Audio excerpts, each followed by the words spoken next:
All right. Good morning, everyone, and welcome to our November 1st regular Board of Supervisors meeting. As customary, we'll start with a moment of silence. Is there a moment of silence this morning? Vice Chair Pyska? I want the moment of silence today to be for the victims of bullying. We're seeing a lot of bullying happening in our schools in Lake County, and words really matter and behaviors matter, and the victims of this bullying are really suffering. All right.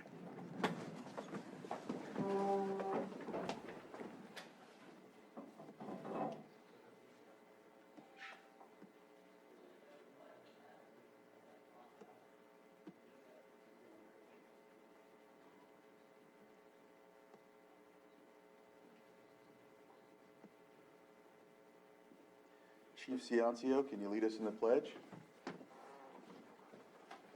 I pledge allegiance to the flag of the United States of America and to the republic for which it stands, one nation, under God, indivisible, with liberty and justice for all.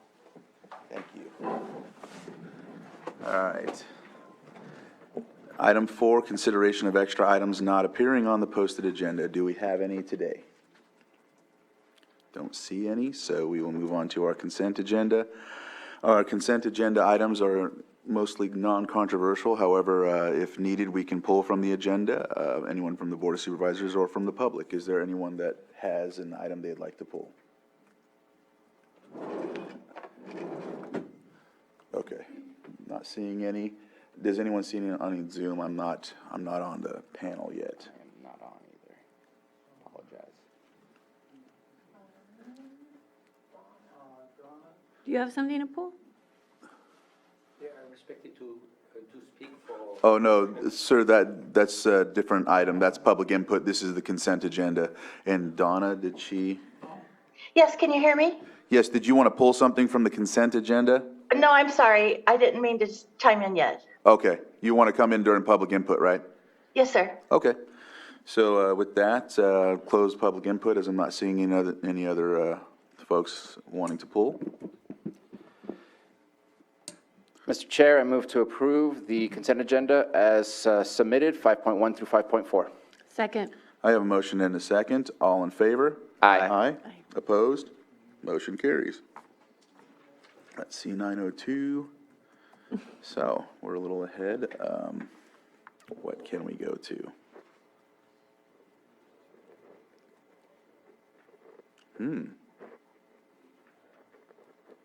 Do you see any fast ones we can take care of in 3 minutes? 7.7. 7.7, consideration of amendment to the County of Lake COVID-19 Public Health Emergency Worksite Protocol. And this is for Pam Samick, Human Resources Director, and I don't know if she's available, but She is. all right. Here she comes.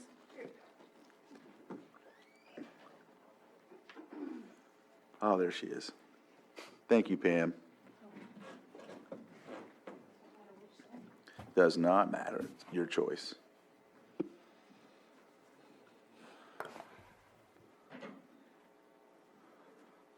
Good morning. My name is Pam Samick, HR Director. This morning, I'd like to present the changes to the COVID protocol. There are 5 changes, one that is significant. The update to close contact has been changed from 6 feet in a 15 minutes in a 24-hour period to sharing the same airspace in 400,000 cubic feet, which is significant. So anybody sharing the same airspace in approximately 44,000 square feet is now considered close contact. They also added close contact for large indoor spaces, which is over the 400,000 cubic feet, which remains the same, which is 6 feet for 15 minutes. California Department of Public Health also added masking guidelines to include the CDC COVID community levels for high-risk areas, which include homeless shelters, emergency shelters, cooling and heating centers, and correctional facilities. Currently, we are at low, so when it goes into a medium and high rate of COVID, then those workplaces would require masking. I also updated the guidelines for close contact, which means anybody that is in close contact now for 10 days, they must mask after that close contact. So that's going to be significant to all of our departments because anybody that has a positive COVID close contact, now an entire floor will be masking for the 10 days following that close contact. They must test after 3 to 5 days. And then follow for any symptoms in that 10-day period. If they develop symptoms, test and isolate till they get the results of the test. We removed the guidance for vaccinated, boosted healthcare personnel no longer have to be excluded based on close contact if they are fully vaccinated and boosted. And we removed age 65 from the guidance of high risk because the CDC updated their guidance to just say anybody that has serious health issues. There's no longer an age parameter there. And that's the changes for this protocol currently. Do you have any questions? Not seeing any by the board. Is there anybody from the public that has a comment about this item? And I will bring it back to the board for, is it action? Supervisor Sabatier. Yeah, we're looking to approve the amendment. It's the CDC. We're following the rules of the CDC and CDPH, but this complicates things at a level that is, I just don't understand where they're coming up with these things. We don't work in wide open warehouses. It feels like that's what they're aiming for rather than office space where there's specific people in specific offices, departments in different areas, but here it's. Well, if the doors open into that office space, you're now in the same airspace. I know, that's So why it it's very creates, complicated. it creates complexities, but moving forward, but not happy with it. Me either. Move to approve the amendment to the County Lake COVID-19 Public Health Emergency Worksite Protocol and direct staff to continue to return with future amendments to the protocol on an as-needed basis. Second. I have a motion and a second. All in favor? Aye. Aye. Opposed? Motion carries. Thank you, Pam. All right. We will now go to our timed item, 6.1, public input. During public input, any constituent from the public or citizen from the public can come up and speak on behalf of an item that is not on the listed agenda. Just note that you'll have 3 minutes to speak, state your name for the record, and we will either have someone address or touch base with you after the meeting if it's something that we can associate you with the director, or your district supervisor will assist you and will guide you to that direction. So I see here we have Andre Woozy. Thank you. Yep.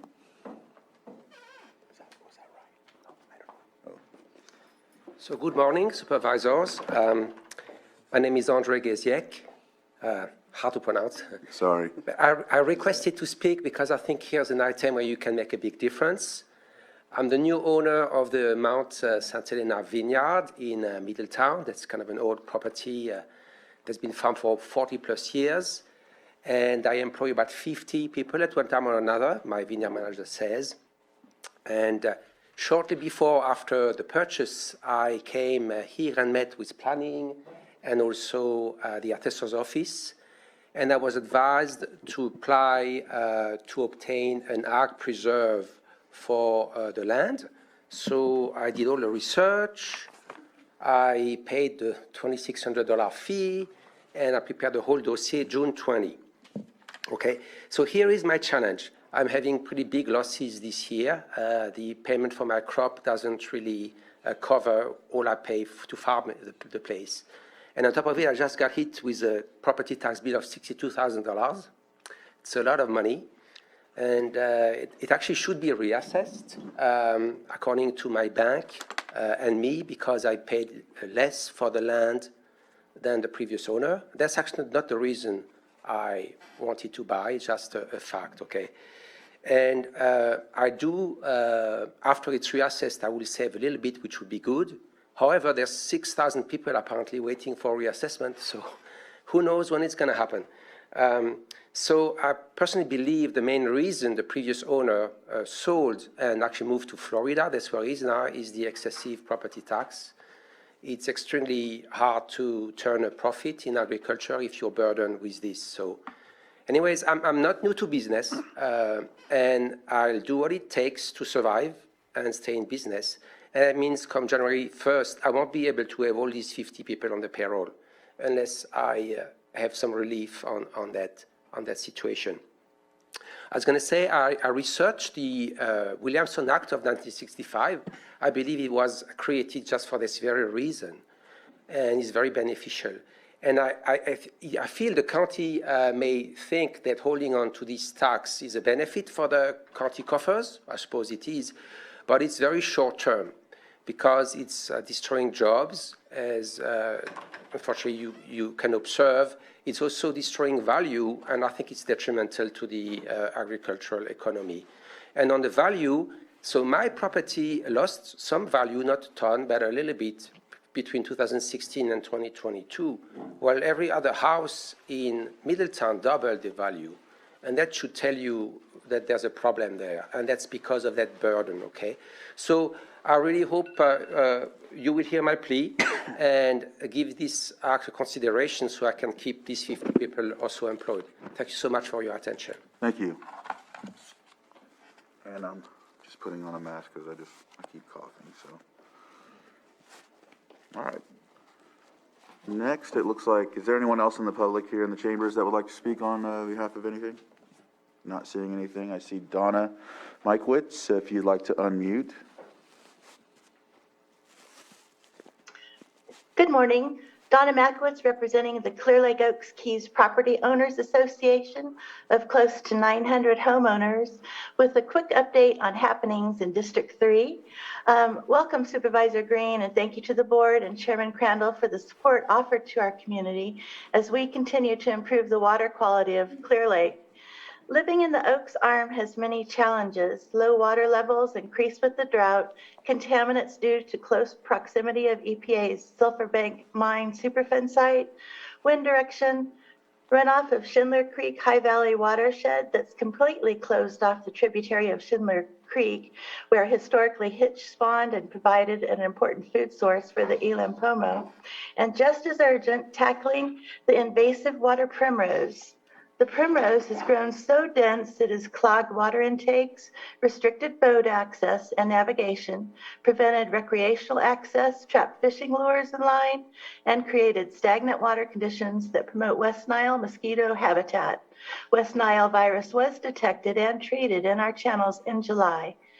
In recent weeks, the POA has been spraying herbicide with county approval and support through the 8 miles of channels to eliminate West Nile habitat and improve the health and well-being of the community. We've spent over $50,000 this past 2 weeks spraying county property, also where approved with our Keys funds, and are seeking grants for not only future herbicide control, but reclaiming Schindler Creek's flow once again. We're beginning to see the die-off and will follow up in the spring with another round of waterwork industry spraying.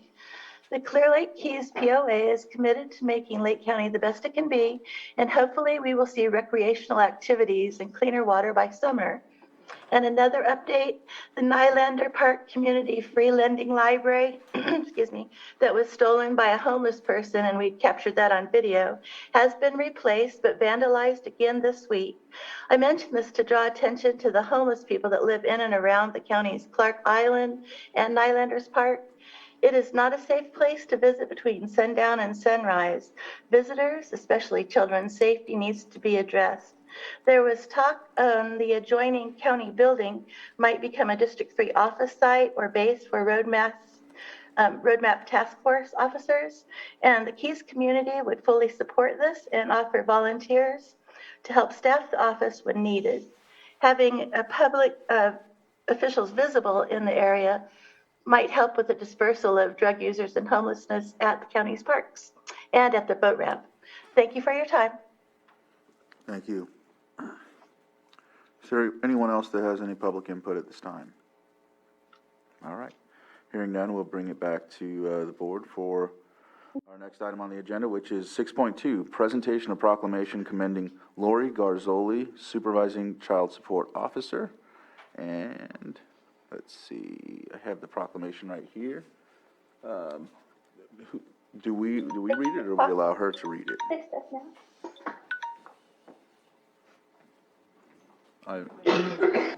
Huh? Go for it? Okay, well, I'll read. Well, does anyone else want to read it? I don't mind. Good. I'll do it. I'll do it. Don't threaten us.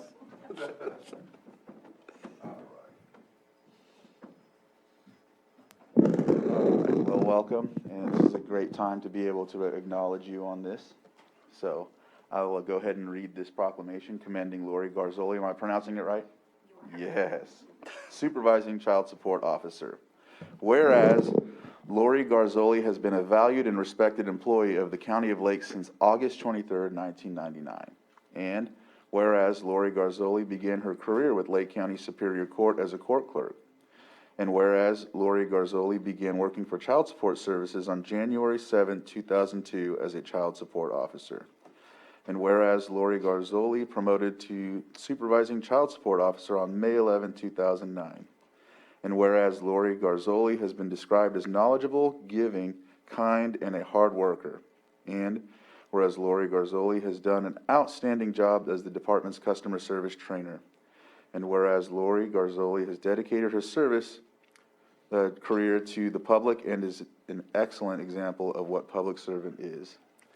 And whereas Lori Garzoli will deeply be missed by her coworkers in child support. Now therefore be it proclaimed that the Board of Supervisors of the County of Lake does hereby commend Lori Garzoli for her 23 years of service to the County of Lake and to the citizens of Lake County, and extends our appreciation for her dedication and hard work, and wish her the best in the future. She will be greatly missed, passed and adopted this first day of November 2022.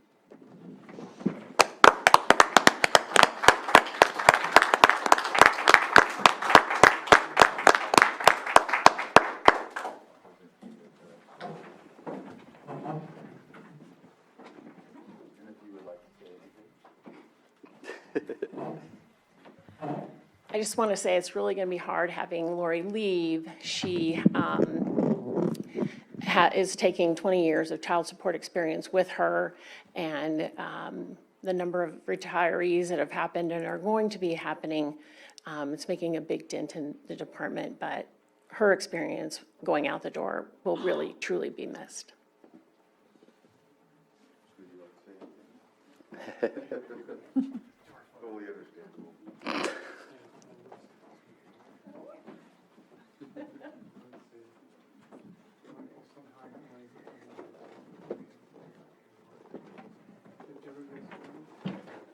Go ahead. Oh, that was great. Okay, thank you. Thank you, Lori, for all of your years of service. And congratulations.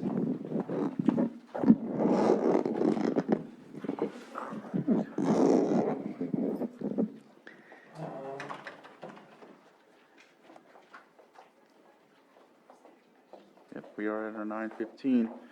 6.3, a consideration of adding a fire district seat to the cannabis task force, and B, consideration of joining the newly created fire marshal forum and directing staff to attend. This is downloading. Supervisor Sabatier? Thank you very much. So I've had multiple conversations over the years with our fire district, more specifically with Chief Cepeda, since he's in the area that I serve. And there's always been the what can we do next, how can we do things better, and trying to enhance the conversation mainly for fire safety when it comes to the development of projects or anything that is being created in our community. As we know, fire hazards are increasing. Fires are becoming a little bit more unexpected and erratic, and so the more we can control and maintain the type of development that is created and how it's created, the better off we will be. And so we had another conversation the other day, and he took part as a public member in the Cannabis Task Force, and he brought a request to me saying, you know, I think that the fire district should have a seat, that we should be part of the conversation, and what are your thoughts? And the reason I bring this today is because I think that we should look at having a fire district on any type of conversation that we're having when it comes to development and what are the development norms that we're going to practice and how we move forward. And to me, this is one of the places that we can go ahead and start and make sure that they are not just ancillary to the conversation, but actually truly a partner and part of the conversation with a vote on how we move forward. Right now, there are 7 seats. There's a Farm Bureau seat, a tribal seat, Ag Commissioner, Cannabis Alliance seat. I believe it's Cannabis Industry seat. I could be incorrect on that one. And then 2 public members. So that's 7 seats. This would create an 8th seat, which does provide a even scenario for the committee. However, this is a task force that I think that having an even number does not give it too much of a potential issue when it comes to voting. I think that they're trying to hammer things down where the majority will always be in agreement with the direction that it goes. So this is part A. I agree with bringing this to the board and having the conversation, and I know that we do have Chief Ciancio here in case that he wanted to provide his own input, but I think this is again, in the future creation of new development norms, I think that I would like to see a fire district seat always being available to be part of the conversation. All right, any questions from the board? Just more comment than a question, and thank you, Supervisor Sabatier, for that introduction, and I did speak briefly with you over the weekend. Not opposed to having, you're right, if fire representation on any panel or creating county policy is a good thing. I think if the gist of this is the concern over the 4290 standards and how we get access to these far-flung cannabis farms, and as you mentioned, when the task force was created several months ago, there is opportunity sometimes to take a look at policies that affect cannabis, but also have a broader discussion about how these same policies affect agriculture generally. And I do believe that if the primary concern is on the 4290, it's not on the agenda, and apparently it hasn't been a thing active, but I would note that when we do our committee assignments, there is a creature called an Ag Advisory Committee, which I'm proposed to be on there with Supervisor Peiska, and I'm hopeful that we'll be able to spin up that committee, whether it's on this particular issue or other issues facing agriculture generally. So if we want to plow ahead and do this representation, I am a little concerned that it gets to an even number of seats. If there is going to be a recommendation, probably you need that odd number. So it's more of a question at this point, whether you would be open to tweaking that and saying, yeah, absolutely, we want fire district representation, and if they want to get on the Cannabis Task Force, okay. But as to the issue of the 4290 stuff, I'm wondering if we could go in a different direction on that, and whether the Ag Advisory Committee would be the place to do that, and whether we could get fire district input on that as well. So it's more of a process question than anything else, and I'll kind of leave it at that right now. Vice Chair? Yeah, I think it's larger than the 4290 conversation, by far. So I agree that they should have this seat, and they should have a seat going forward on developmental, or committees for development work. I think that's wholly appropriate.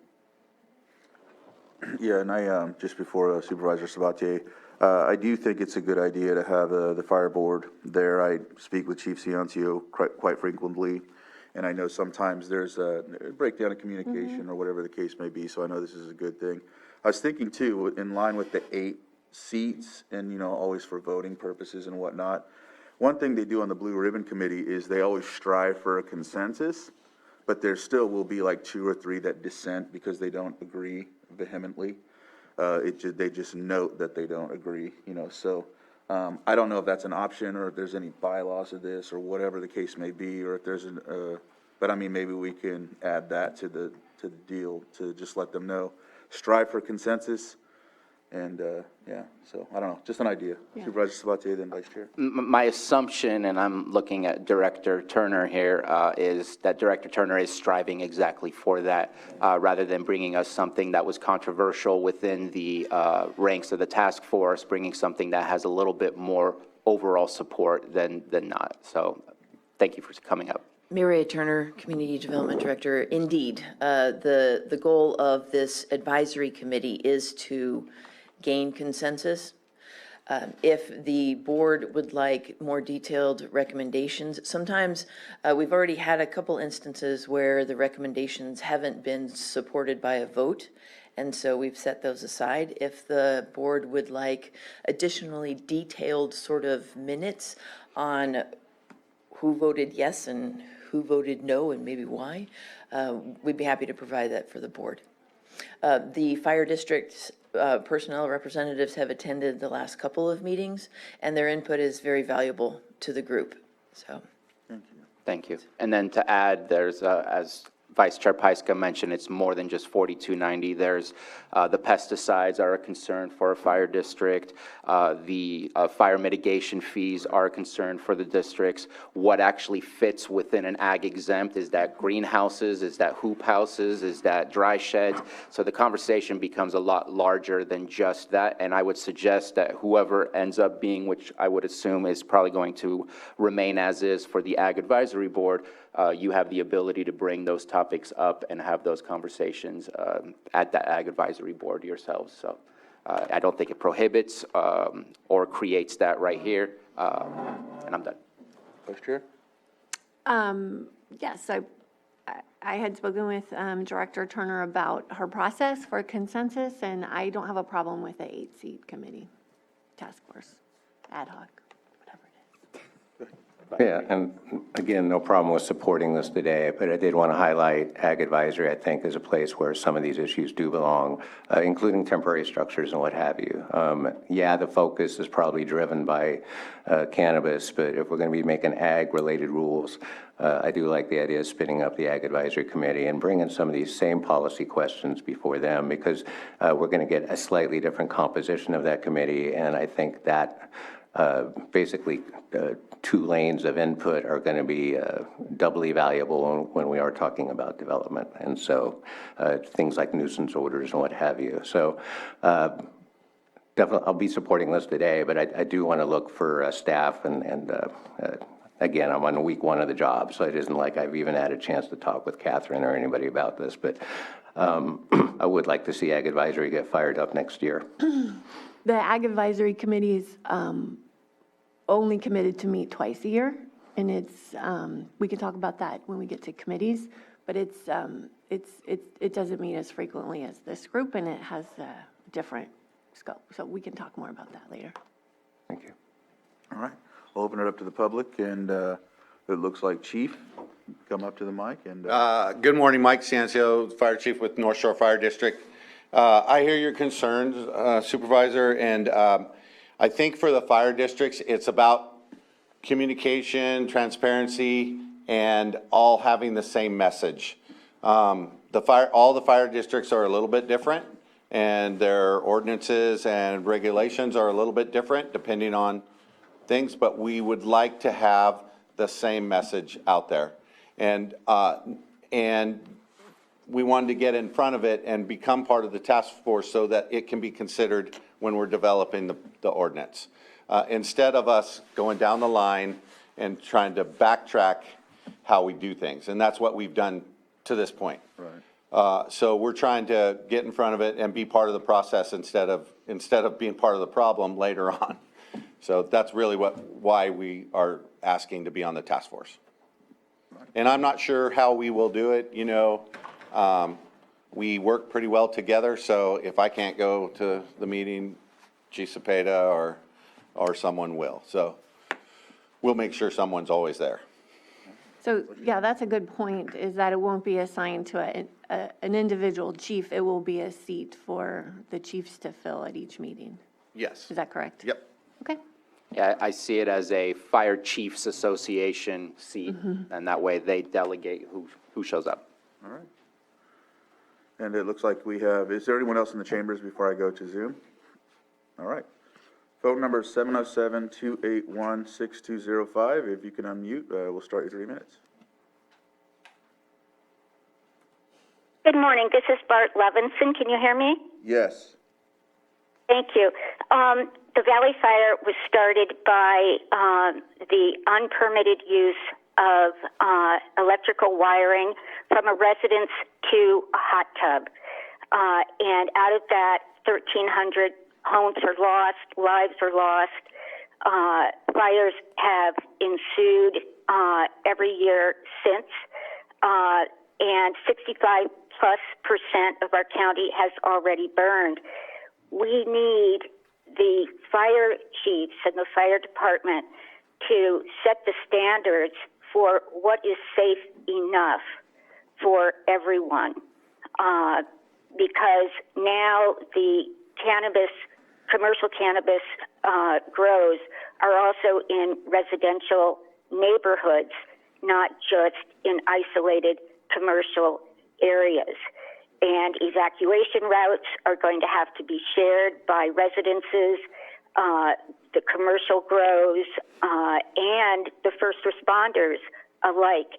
It's essential that the first responders be able to input the standards that are needed, like does there need to be a designated water tank on each grow site that's already outfitted for fire hoses, that's accessible by a fire truck? Is that the sort of thing? Are there smoke detectors and carbon monoxide monitors needed in areas where generators are used for employee safety? Smoke taint is a very real risk to the wine industry and to the cannabis industry. It behooves all of us to do whatever we can to not start a fire. And we need to hear from the fire chiefs what we need to do to not start a fire. Thank you. Thank you. Next, it looks like we have Aaron McCarrick. Aaron, if you could unmute, state your name for the record, and we'll give you 3 minutes. Hello, Aaron McCarrick, Clear Lake. Can you hear me? Yes. Okay. Sorry I couldn't be there in person. Thanks for this consideration. I definitely support space for the fire district on the task force committee, or the task force. I'm a licensed operator in the city of Clear Lake, and we have to work closely with the fire department. They actually ended up creating kind of a guidance for people looking to get licensed on what to do in terms of layout, in terms of fire safety, and we have to get fully signed off by the fire department before we're allowed to do anything or operate. So definitely understand the need for fire district input. I would, however, like to advocate for a ninth seat, especially because one of the things that fire departments are concerned about is manufacturing and processing, maybe dispensaries, distribution, somebody other than cultivation. Jen Smith is a cultivation representative on the task force, and she gives a wide depth of knowledge in that. Nara Dabaka is the other industry rep. She's not a licensed cannabis holder. So I think it would be beneficial to add a seat that represents the kind of other elements of the cannabis world in that. And also just in general, because, you know, we are creating a cannabis ordinance. So I think making sure that there's still decent cannabis representation is important. It'd be like doing a fire ordinance and having, you know, 2 out of 8 people be fire department people. So just a consideration for that. I certainly appreciate the time and this topic. Thank you very much. Thank you. Next is Jennifer Smith. If you'd like to unmute and state your name for the record, we'll start your 3 minutes. Good morning, it's Jennifer Smith. I'm definitely going to be echoing a lot of what Aaron just said.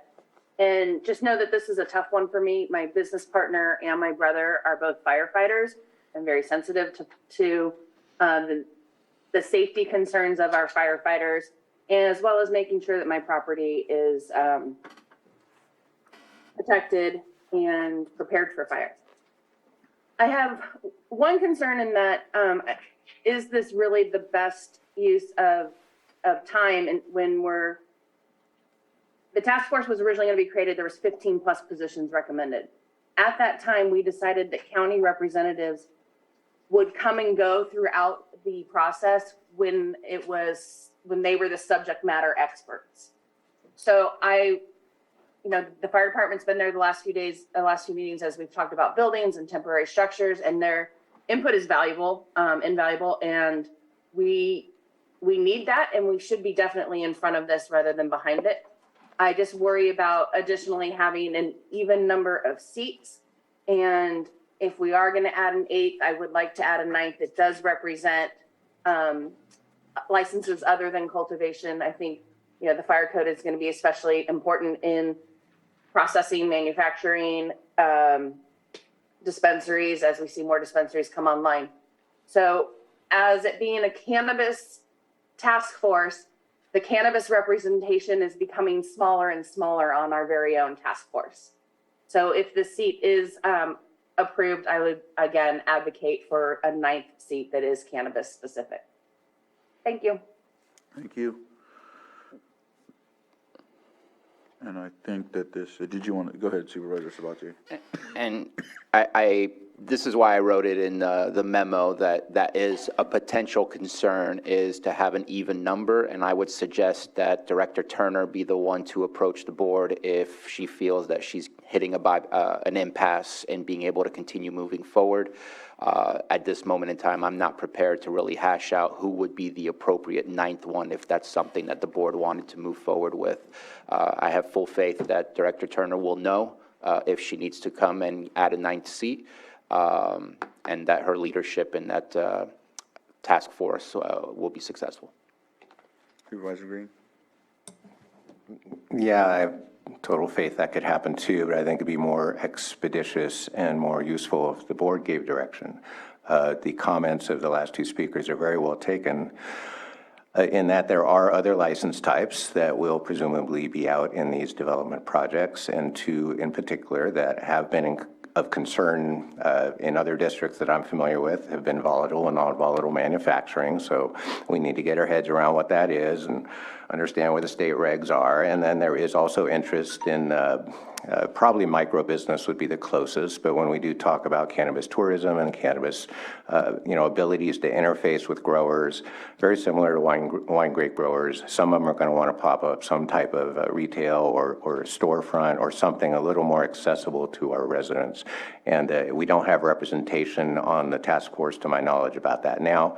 It is distinct from cultivation. Not saying that some of these same projects may have mixed aspects of cultivation, processing, what have you, but there's a whole wide world beyond cultivation licensing, and I assume that if we are going to take the pain to get fire district representation on there, we should take equal pain to get on the task force those people that are going to be trying to explain that stuff and have this dialogue between the assorted people. So if we're going to spin up some fire district representation, let's make sure that they get exposed to everything that they're going to have concerns about. And the best way to do that is give direction to staff to add that another cannabis seat, and you can float it around too. You don't have to lock it out, but bring us a manufacturer 1 week, bring us a would-be a micro business applicant 1 week, and let's hear their concerns. Ms. Grant? Yes, just a Brown Act qualifier. Right now, the item on the agenda is consideration of adding a fire district seat. So that's what you have for discussion. If you want to ask staff to bring back further recommendations, you can do so. But you can't take any action on an item that's not before the public on the agenda. Okay. Yeah, I see it. Brad Chatton, I see your hand up. If you'd like to unmute, once you state your name for the record, and then we'll start your 3 minutes. Yeah, can you hear me? Yes. Oh, great. Since we're talking about having fire on the task force, and I know that's the subject, but it's been tossed around by board members or a board member of other possible seats. I would like to just propose the thought, not the subject, just the thought that water resources and air quality have a seat, because that affects all of us. And primarily that water resource is the big one, and air quality behind it. But, and the sore subject is going to be having a seat for somebody from the sheriff's office. So, Brad, can we just stick to the fire for now until we come back at a later date with something and other items or other seats that we'll decide to look at in the future? Yeah, I was just planting the seed of thought, and I totally get the concept of having fire on that board or on that task force. So I'm in favor of it, and we also got to think about the cost of violations of fire requirements and how medical enters into it, because so much of the fire is medical. And if we don't support the finances of the fire departments of all of them, all of the fire districts who respond to the medical, we are missing it. And so it needs to be financed. And it doesn't just happen. And if we don't respond, then maybe direction from the board can give the task force and community development some information about which households we don't respond to, which family members don't get medical care or transportation, because it's all tied together. And that's just my thoughts. Thank you. Thank you. All right, it looks like, Bart, you have another comment. If you can, let's keep it brief, and I'll open up one last statement from you. Thank you so much. Yes, I just wanted to point out Sheriff Martin, in a recent interview, stated that in Lake County, the commercial cannabis business is no longer profitable. In the years of 2021, the cannabis revenues So into the county. how does this relate to a seat for the fire chiefs in that area? It's essential that what they need in order to make us all fire safe, including the grows themselves, that their services be properly supported. The Valley Fire cost the county $12.5 million. We can't afford the cost to the county of another large wildfire. The fire chief's input is essential to building the proper foundational code for how to have a fire safe, fire prepared, accessible operation. Thank you. Okay, thank you. And so with that, I'll close public input, bring it back to the board. I move to approve adding a Fire Chiefs Association seat to the Cannabis Task Force. Second. I have a motion and a second. All in favor? Aye. Aye. Opposed? And motion carries. Thank you for that, and thank you for that item. And so, Part B? Oh, Part B, consideration of joining the newly created Fire Marshal Forum and directing staff to attend. So I'm actually going to apologize for Part B. I felt more comfortable moving forward by bringing it to the board. Again, with a discussion with Chief Cepeda and Chief Duncan, we were trying to figure out there's new laws that are coming out. There's laws that already exist. We have multiple fire marshals, whether they're in different fire districts or homed right here in the county agency.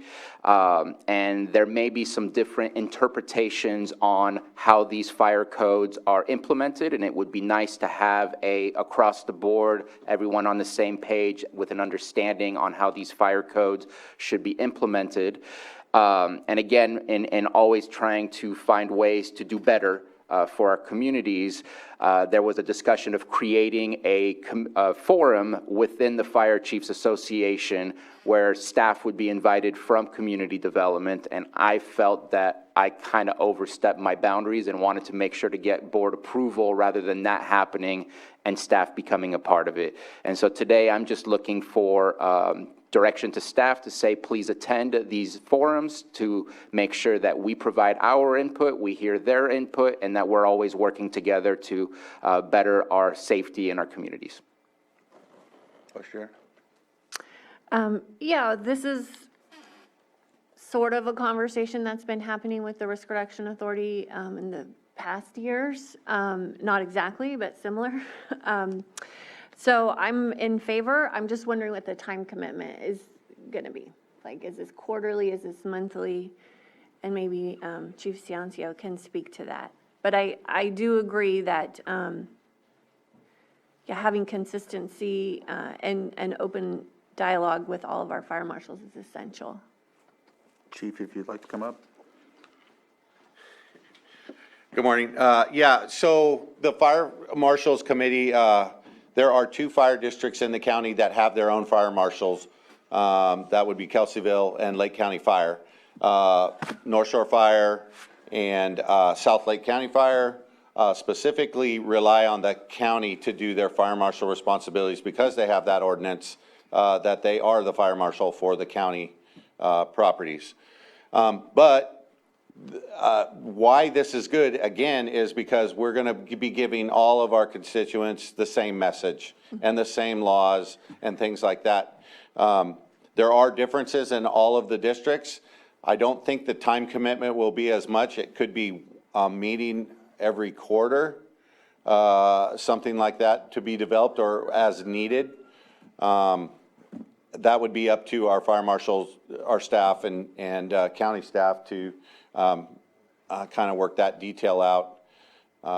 So I don't think the commitment would be that. Working in other counties, especially Mendocino, I was part of a fire prevention committee, which we met quarterly and with county staff and just talked about different things when I was over there. So it's not uncommon to have that, and it's just a more networking type commitment. I think it's great.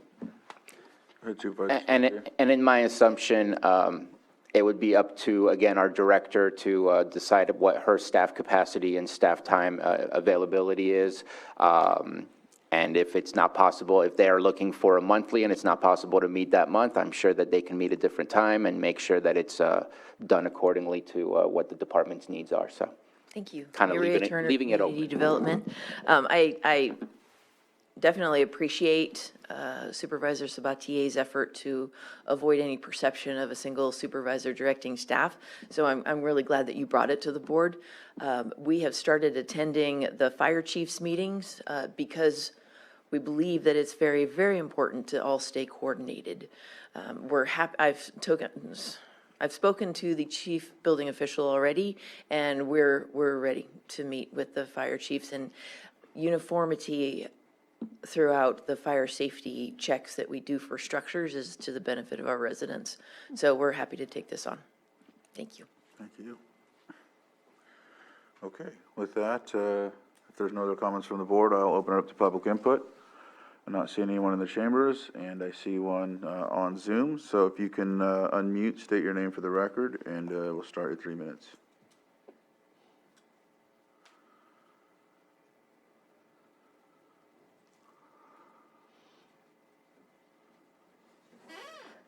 What's that? Oh, okay. All right, so it looks like we don't have any comments on this, so I'll bring it back to the board. I think all we need is consensus today to be able to move forward, since we're only directing staff.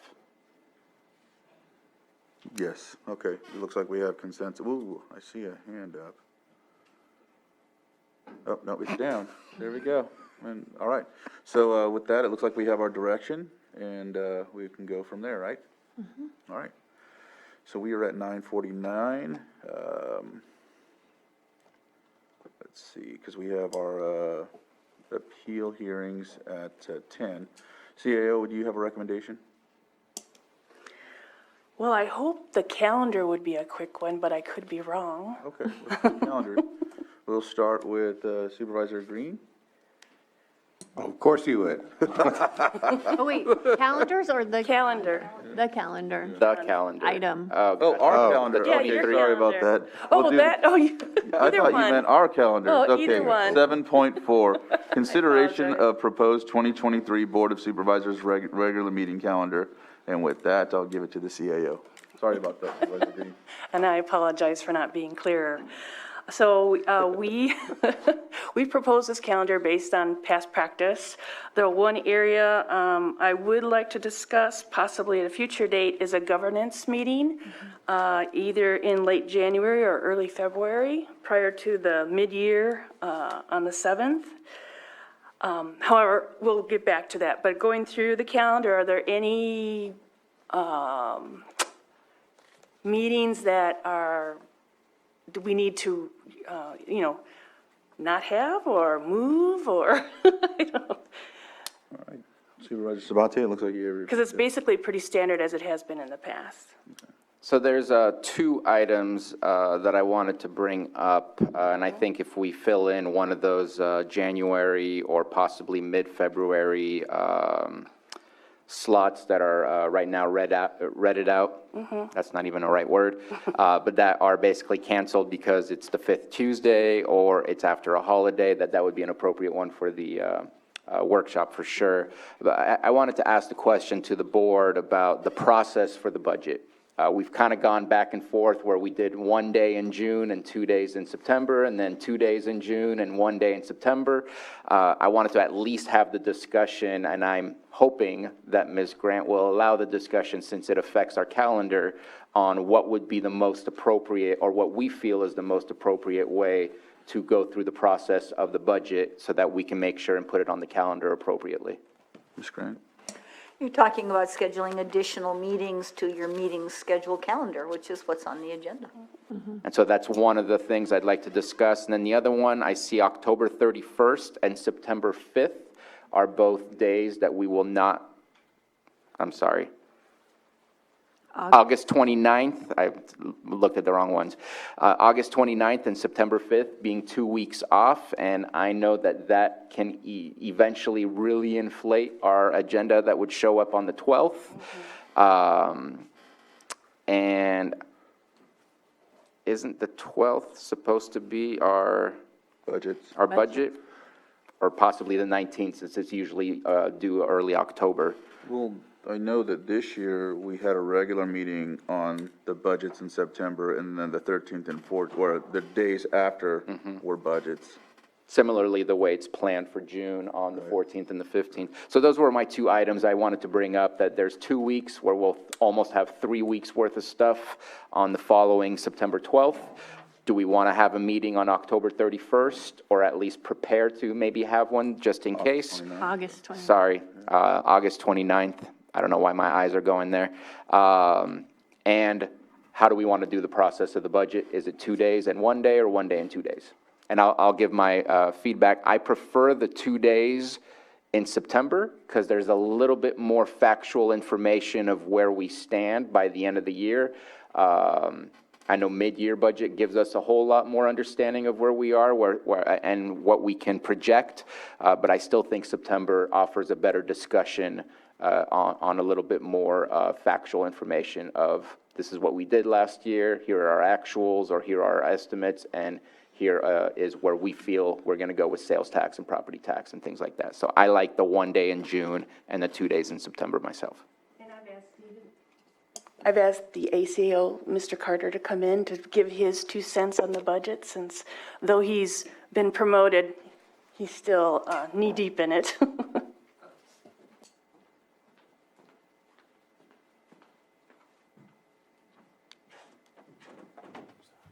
Either side.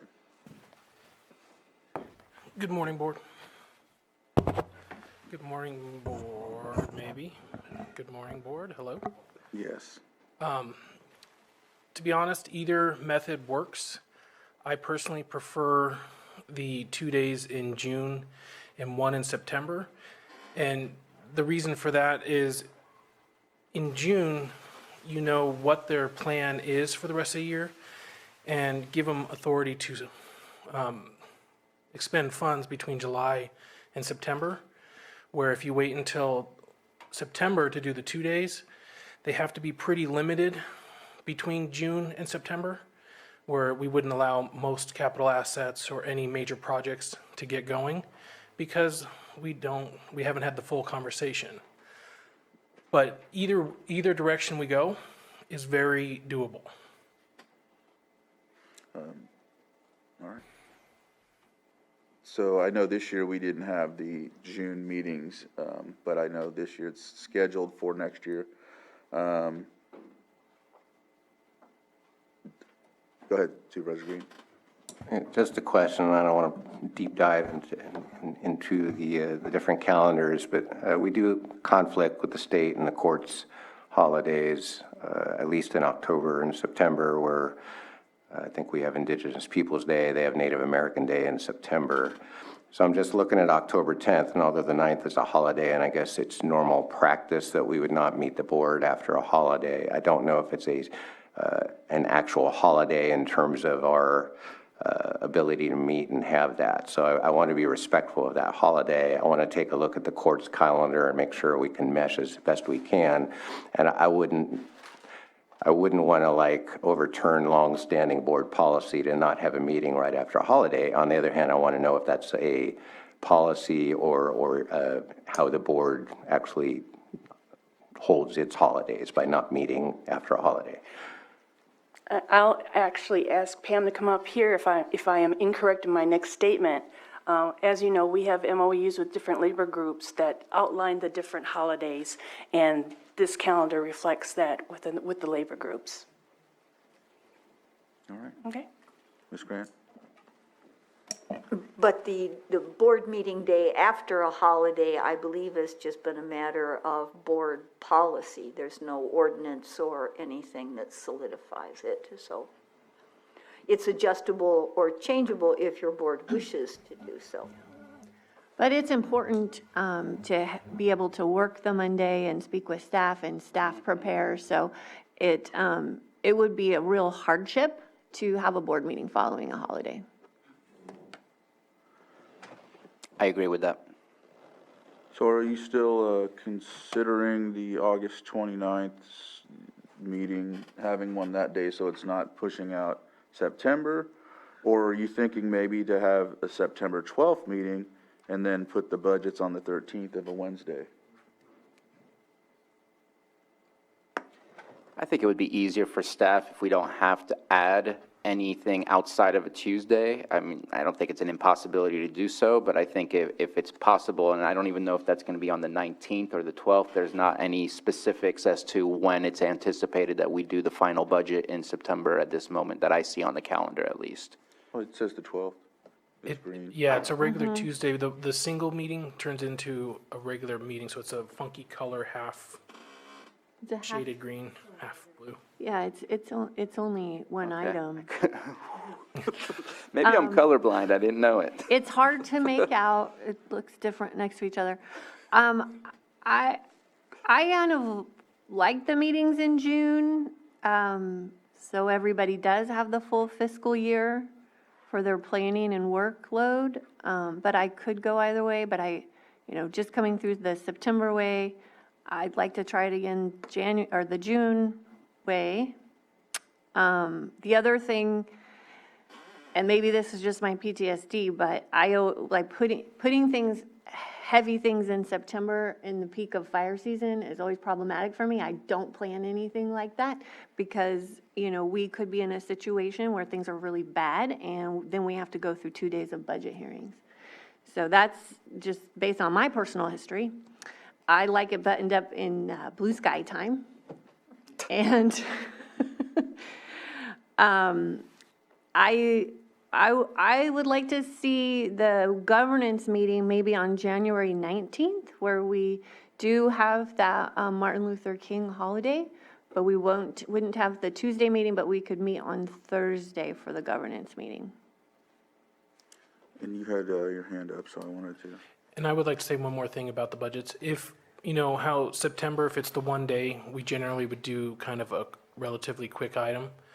Nothing says that I can't expand upon how revenues are trending, et cetera, to give you the same comfort or reason why there's a change in September, so there's more information instead of necessarily 2 days, but a much larger item.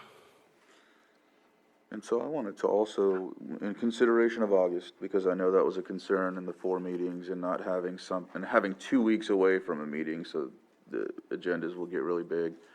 Maybe either moving the first week to the 29th and considering the first a special meeting, because I think you can't have 5 in 1 month, right? You can only have 4, or can we have 5 in one month? I would suspect we can. Sorry. I believe your ordinance says no board meeting on a 5th Tuesday, though your board has from time to time had special meetings on a 5th Tuesday. It's just no regularly scheduled meeting. And so maybe we just schedule a special meeting, and if there's not anything, which I'm pretty sure there will be, we can adjourn it, but otherwise we can just add Supervisor Pyska. Well, I think we didn't have the 2 meetings this year. We had the week, I think this is how, the schedule we had this year, right? We didn't have that last meeting in August, and then we didn't have it. We actually did met we have on a August special meeting? 30th. We did meet. Oh, okay. Yeah. Okay. Yeah, we could have a special meeting and. Yeah, we'll just do that. Okay, and I'm good. I wanted to at least have the conversation about the budget. It sounds to me like staying makes sense. I appreciate the comments from Vice Chair as well as Mr. Carter. And so I'm okay with moving forward. I just want to confirm the discussion, if I may. Yes. So we'll keep the budget as presented, the budget dates. How about we reserve both the 19th and the 31st for possible workshop dates? Just reserve it that way, just depends on planning and getting it. That way we have 2 options. And then you still want to leave the 29th of August, reserve it as a special meeting? Yes. Okay. Yep. All right. Thank you. All right. Any other comments from the board? Open it up to the public briefly. And then I'll bring it back to the board for, let's see, if it's action. Mr. Chair, I move that we approve the proposed as amended 2023 Board of Supervisors regular meeting calendar. Second. Okay. As amended. So I have a motion and a second. All in favor? Aye. Aye. Opposed? And motion carries. I know we're at our 10 o'clock. If we could take a brief 5-minute break before we start those, then we'll go ahead and do that. So we'll be back at 10:07.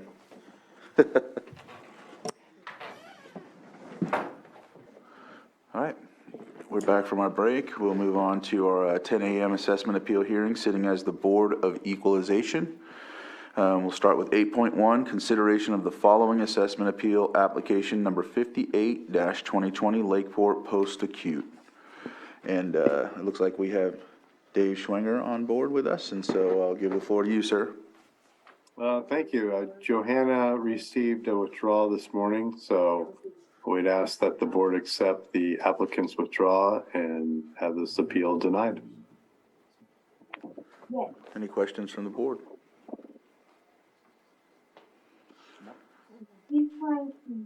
And this one is not public input, we don't have to, okay. And so with that, is there any action that the board would love to take? Just a motion to accept the withdrawal, deny the appeal. Second. I have a motion and a second. All in favor? Aye. Opposed? Motion carries. All right, so next we'll move on to our 8.2, continue the following assessment appeal applications to the May 2nd, 2023 Board of Supervisors meeting number 60-2020, 61-2020, 62-2020, 20-2021, 21-2021, H&S Energy. All right, Mr. Schwinger. Yeah, we are working with the applicant. We just need more time to go over some of their appraisals. We just ask that we the applicant and the assessor agree that we will hear this in May or have this resolved and bring back to the board by the May board hearing. All right. Any comments from the board? Hearing none, we're ready for action. I'll move we continue the following assessment appeal applications to the May 2nd, 2023 Board of Supervisors meeting, numbers 60-2020, 61-2020, 62-2020, 20-2021, 21-2021, pertaining to H&S Energy and H&S Energy LLC. I forgot a time at 10 o'clock. Can you say that? At 10 a.m., date and time certain. Thank you. Second? I have a motion and a second. All in favor? Aye. Opposed, and motion carries. Thank you very much, Mr. Schwenger. Okay, thank you, board. All Appreciate right. With that, we'll go back to our non-timed items. 7.2, consideration to amend section 2-3A1 of Article 1, Chapter 2 of the Lake County Code, compensation of the Board of Supervisors, and I'll turn this over to Susan Parker. Yes, thank you, Chair. HR Director Pam Samick and ACAO Stephen Carter will be presenting this item to the board for their consideration. All right. Good morning, Board. Pam Samick, HR Director. On October 20th, 2020, the board implemented the first round of the 2019 class and comp study, at which time the Board of Supervisors' salaries were frozen at $63,714, with an additional $2,400 for the chair. Prior to the implementation of the class and comp, board salaries were set at 60% of the average elected department heads. To mitigate the appearance of a conflict of your board approving raises for themselves, staff recommends moving to a percentage of the Superior Court judge salary, with the board receiving 5% per the illustration attached in the documents. So if we were at 60% of the elected salaries and we implemented board salaries at that time, your salary would have been $87,573. Currently, the Superior Court judge salary is at $229,125. If we align your salaries at 38%, the annual board salary would be $88,483, and 5% add pay to the chair would be $4,472. The difference in payroll taxes is approximately $125,918 per year without benefits. This increase would be due to unfreezing the salary and increasing the chair add pay to 5%, and aligning the grades to grade E147 and E149. However, it should be noted, had you taken the raises when the class and comp was implemented, the difference would have been $6,574. So we're seeking direction to move your salaries to align with the Superior Court judge salaries. Stephen, did you have anything to add? Or? I'm more for Q&A that will come. Okay. Supervisor Sabatier? I'm going to ask the same questions that I already asked Mr. Carter, but I think it's practical for everybody to hear it, including the public. So we're talking only right now without benefits, and I wanted to make sure that we understood budget-wise exactly what we would be agreeing to or not agreeing to by looking at the bulk number of what would change if this was approved. And then I think I'll leave it at that for now. All right. Good morning, board again. So what Supervisor Sabatier is referring to is, in the memo, we show that it's just over $125,000 difference for a full year, just in your payroll. If you include benefits, the calculation goes to $165,000 a year. That would be the fully loaded cost of the difference for one full year. So that's not exactly the cost for the remainder of this year, that's the full year cost. And part of our other conversation, which we'll get into, is how would we pay for that $165,000? So the way that I'm currently looking at possibly funding that would actually be through ongoing revenues that are coming in higher than we budgeted for. So example, Bradley Burns, which is the sales tax. Through October, we've already received a little over 71,000 more than we did through the same time period last fiscal year. And last fiscal year, we actually had a banner year, the highest year we ever had. And I actually budgeted, instead of the 4.3 that came in last year, I only budgeted at 4 million.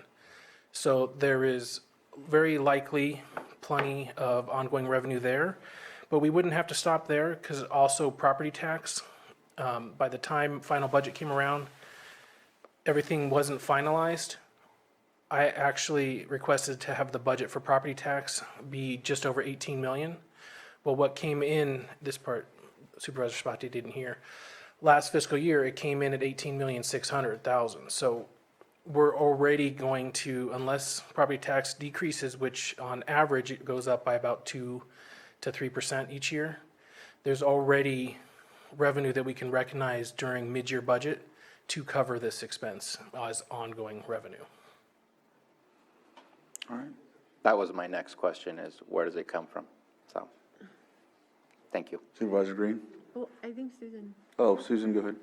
The one thing I was going to add to Pam's presentation is that today we're giving us direction to bring back the amended ordinance in order to actually accentuate the actual process of the pay increase for the board. All right. So I just wanted to make that clear, that there's one more step after this, and that would be amending the ordinance. Okay. Ms. Grant? Just as a point of interest, the ordinance will require the standard 2 readings and then is not effective until 60 days after the second reading. So there's an exception for this. Supervisor Green?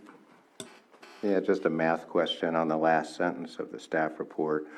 I think when you went class and comp, it was somewhere around 87 would have been recommended, and if we go to the judge's index, 88. But in the last sentence of the staff report, starting with the word however, is that number right, 6574, if it had gone with a class and comp adjustment? Because it seems low. If the salaries were roughly equivalent, 87 versus 88, and the difference in payroll is 125 if we use the judge's index, is it fair to say that if we had done a class and comp style adjustment based on director salaries, it would have been more than 6574? Yes. The 65 is the difference if you had gone with the raises at the time between then and now. So I was just trying to illustrate the point that it's not 125,000 without benefits. Let me try to clarify. So what it is if you went with the 60% of electeds like it previously was in the ordinance, that would have put you up only 6,500 less than what we're proposing right now. So if it was done during the time of the study, let's say you would have been 88, and what we're proposing to be the closest we can to a judge is 88,500. Between all of you guys, there's only a $6,500 difference between what it would have been and what we're proposing. Okay. Thank you for that clarification. Any other comments from the board? Supervisor Pyska? Well, obviously, this is an uncomfortable conversation for us to have. It's awkward, but it is important for the health of our county, for the health of this board, to make sure that the salary for these positions reflect the role and the responsibility. And we'll encourage qualified people to step up and take this role in the future. We have noticed over the last year that we've had difficulty. I mentioned this before, but nobody ran against either of you. And it was sort of difficult to fill the District 4 seat. And I think the salary is one reason for that. And if we want to attract the people that this county really needs to be running this board in the future, this is a step that we need to take for that, for the health of our county and the health of our board. All right. Supervisor Green? I just want to echo Supervisor Pyska's comments, and I know this is going to look, awkward is one word. But as the new kid on the block, I do think there's a disincentive to people who would be interested in filling these seats unless there is a substantial adjustment. I mean, unlike my colleagues here, I was until very recently line staff, and it took about 2 weeks for me to crunch the numbers and figure out, is this really a big old promo, or is it more of a lateral move with a lot of hours that I didn't previously incur? And it was more of the lateral move. So I went ahead and did it, but it wasn't for any great bump. And so I realize I've already been head up in my first week. I realize there are plenty of people with very rightful salary concerns on the lower edges of our pay bracket, IHSS. We're going to hit up. And that's part of the job that we're getting paid for, is to field those concerns about how we compensate our employees and also how we build the economy so that people who don't work for the county are getting livable wages as well. So I appreciate it may seem awkward, and maybe we'll take some hits on it, but I'm all in on this.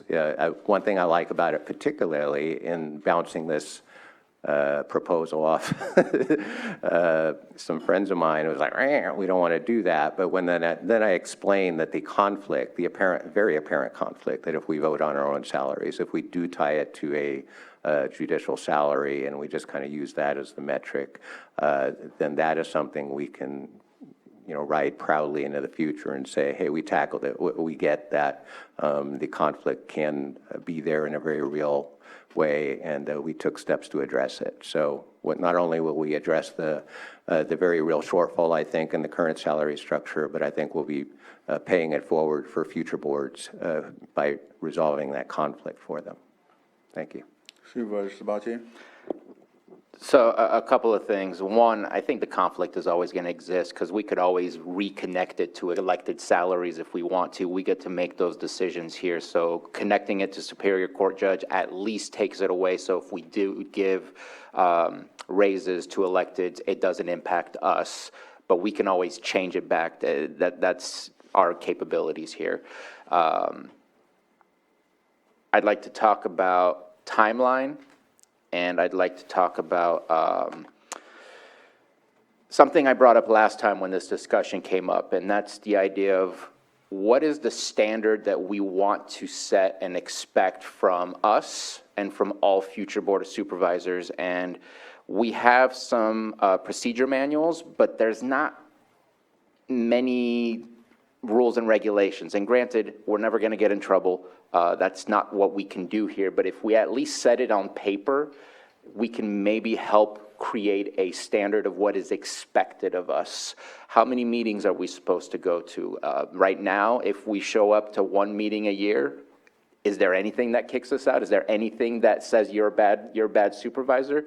We should at least set expectations and say, we expect you to get to 80, 90, 95% of your meetings, something along those lines, where right now it's vacant.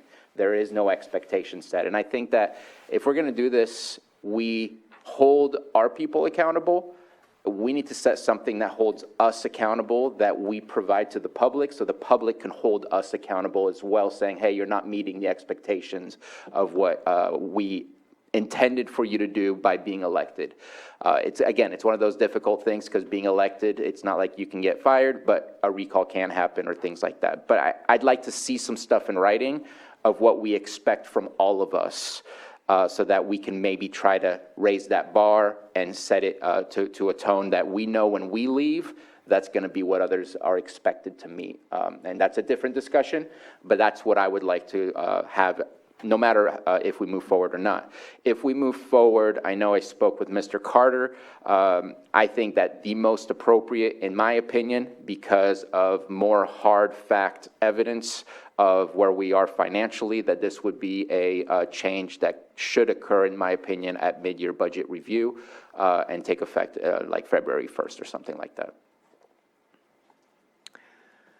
Vice Chair? Yeah, so I agree that there should be a little more in there that speaks to this job being a full-time job.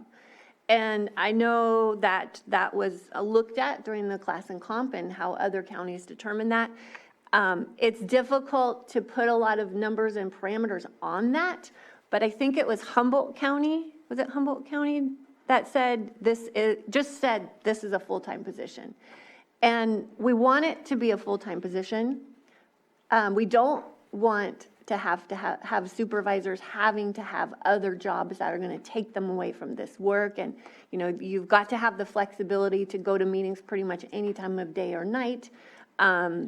You know, so if you have to have another job, then that's going to take away from your time here. I am concerned about putting too many restrictions on that, but I think if we put language in there that says the expectation is a full-time position and kind of just leave it at that. That works for me, and I know that that was the only county that called it out, I think. Correct. Pam? And full-time is based on 40 hours. So it was actually specified, it was when we spoke to their HR department, that it was based on a 40-hour work week.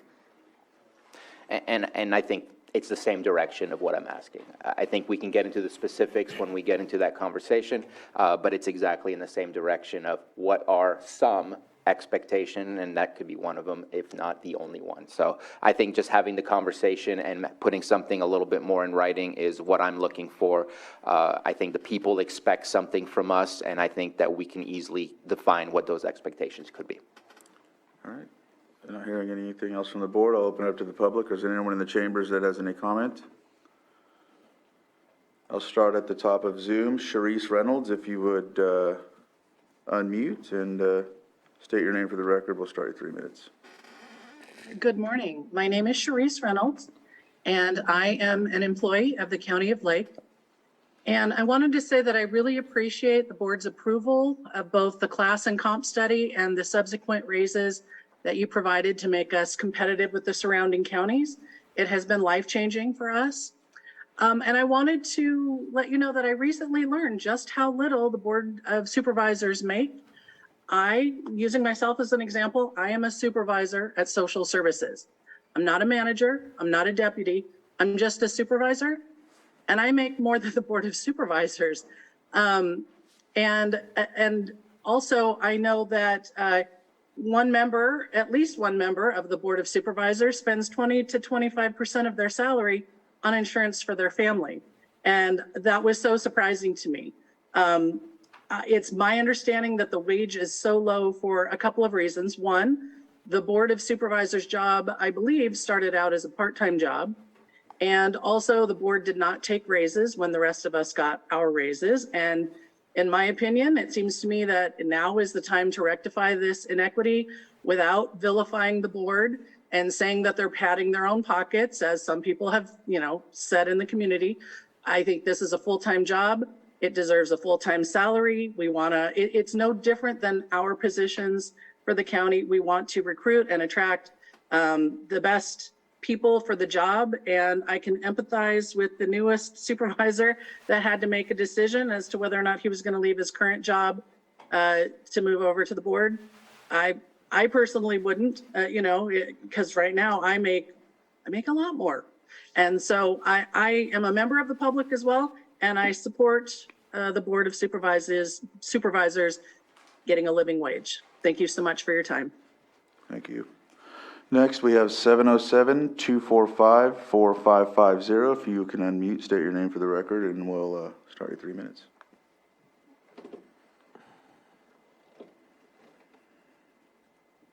Hey, this is Elizabeth Larson with Lake County News. Okay. Can you hear me? Yes, we can hear you. So I'm curious when the last time was that the Board of Supervisors received a salary increase of this size all at once. It sounds like you're saying the justification is that you are now a full-time job rather than part-time. I'm still not, so those are my first two questions. When was the last time you got a raise this large? And is the justification because you say you're now moving officially to full-time?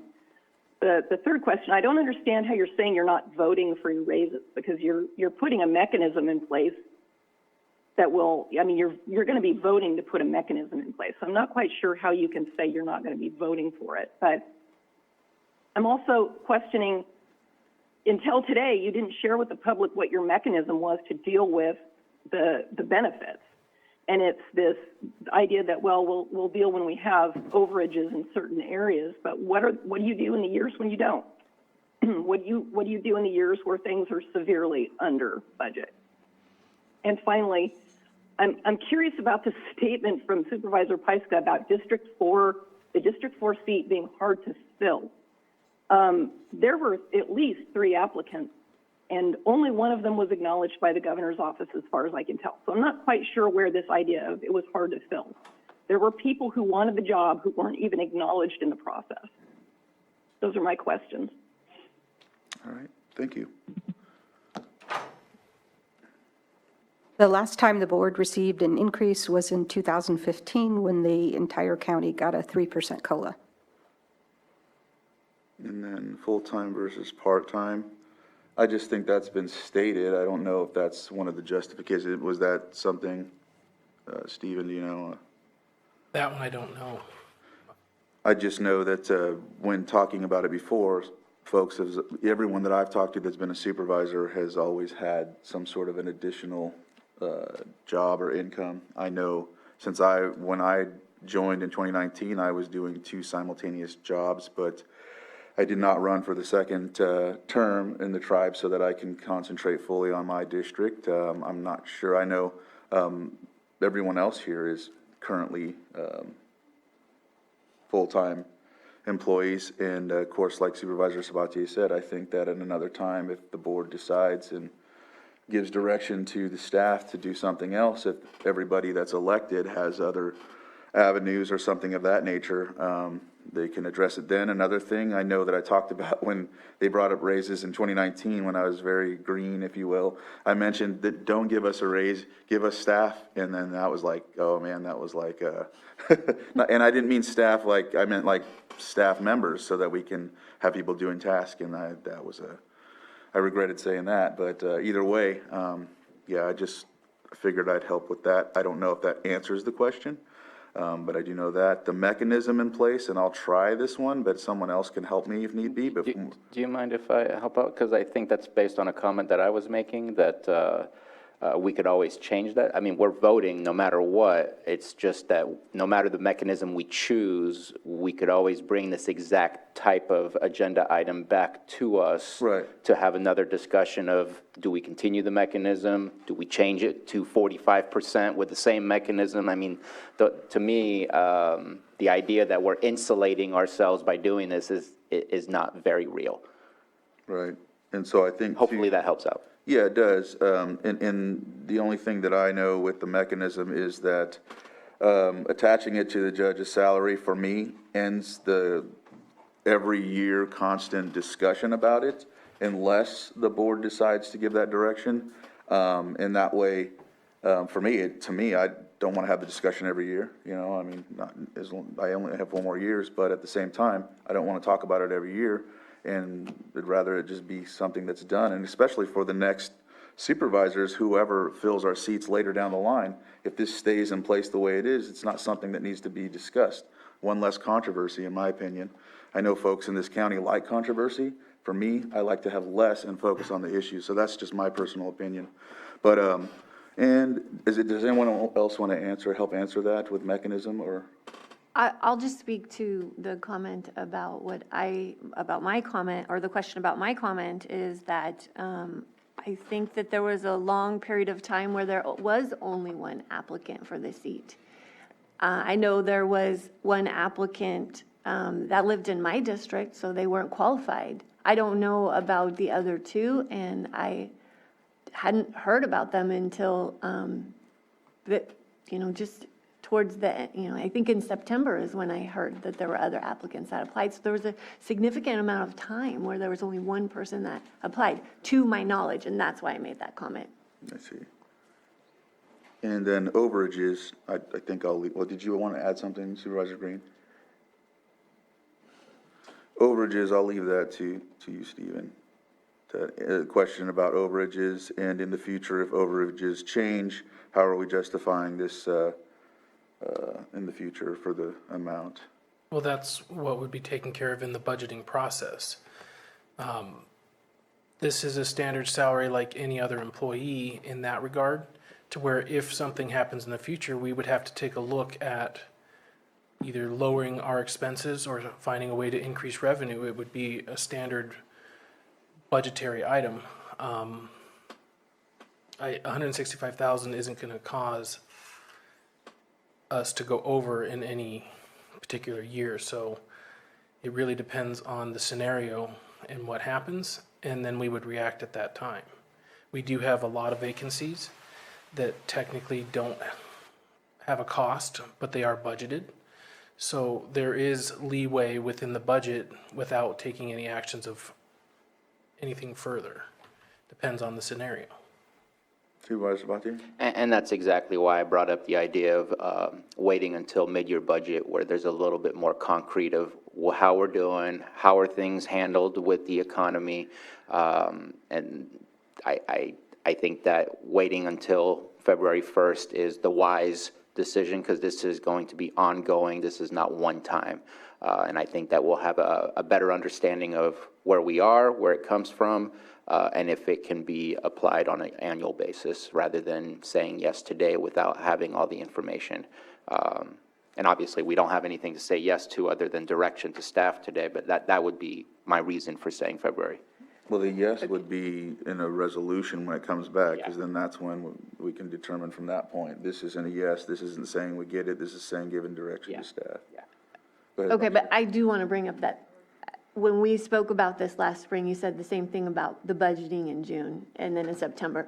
So at some point, we do have to make this decision. And we failed, and I asked about it, the conversation for the previous budget, it wasn't there. And I think that we failed, and we should not just jump in and make changes. We need to make changes when we have a big picture perspective to ensure that we have that, or else it should have been a part of the conversation in June and September. Yeah, but just recalling the conversation, you wanted to wait until after we had the budget conversation so that Stephen had an idea of how this would work. So I'm just bringing that up. But I'm fine with waiting until mid-year budget. And then, so is that when you want to bring the ordinance? So then it'll be 60 days after that? Because, I mean, that puts us 6 months out.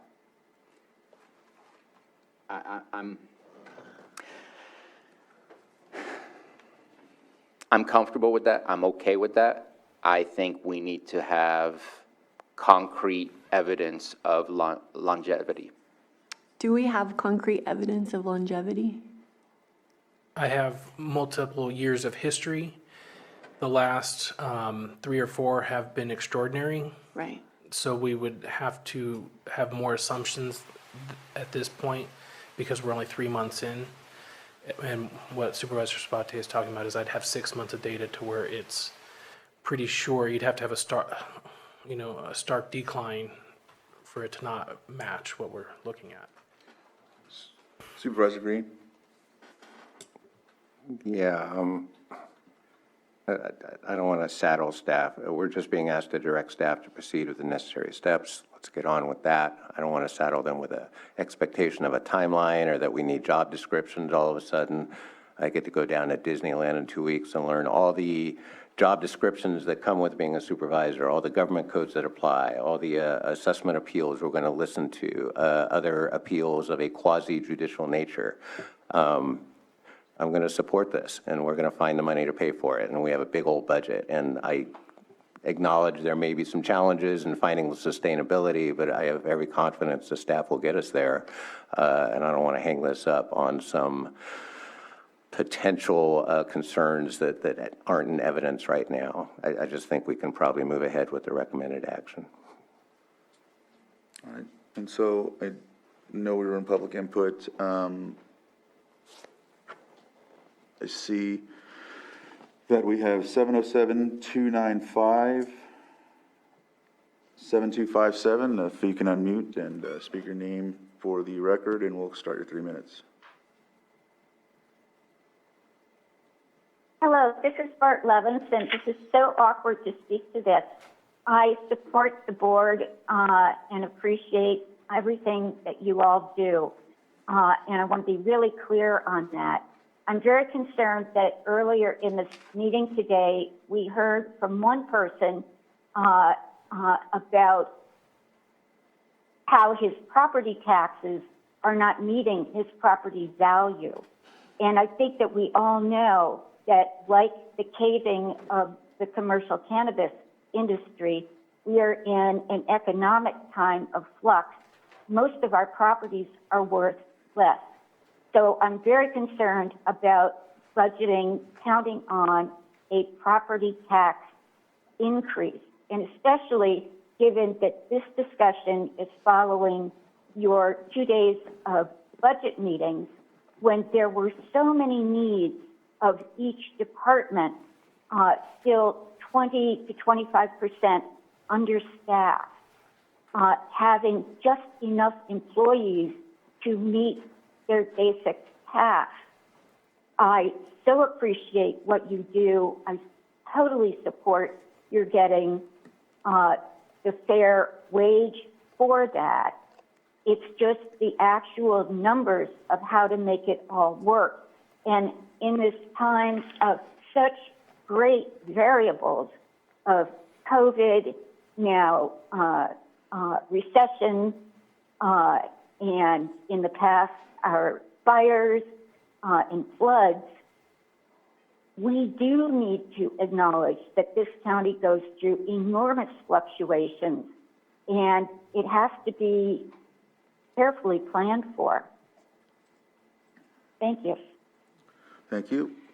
I just want to respond. Go ahead. I mean, that's why we have been building up our reserves account, and we have been through we've seen extraordinary income and revenue the last couple of years, and we have been padding our reserves, and we have been planning for those rainy days. And we have been doing all of those things do you want to speak to that, Stephen? Oh, go ahead. Okay. No, sorry, you looked like you were nodding.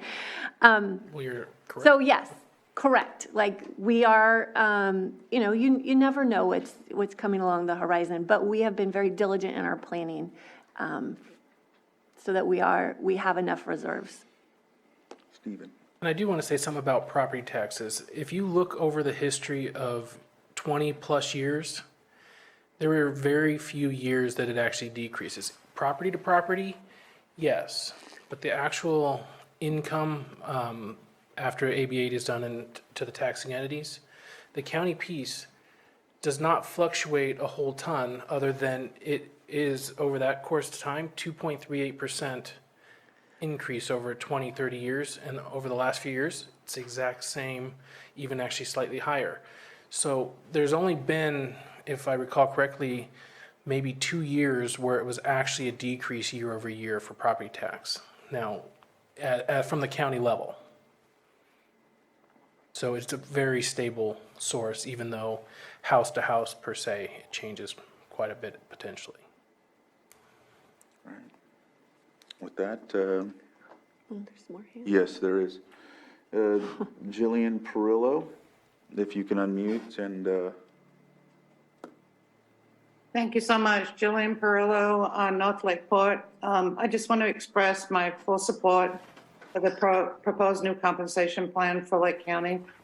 At a minimum, I mean, I'm sort of shocked to see that a supervisor for the County of Lake is paid at 60% of an elected county official's salary, and also only 38% of a Superior Court judge's compensation, but maybe that's a discussion for another day. There are many points to be made about this in favor of the increase. I want to emphasize and echo Supervisor Pyska.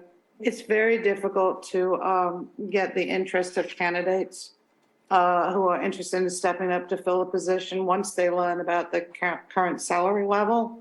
Ms. Larson talks about 3 candidates that applied. One of them was out of district, I know for sure. But there were many, many other people that were qualified, highly qualified, and once they learned the compensation plan, they would have liked to have done the job, but they have a family support, they have bills to pay, and they make a lot more money doing what they're doing already, and they weren't willing to make that sacrifice. So in order for the county to thrive, we need to be able to attract top candidates.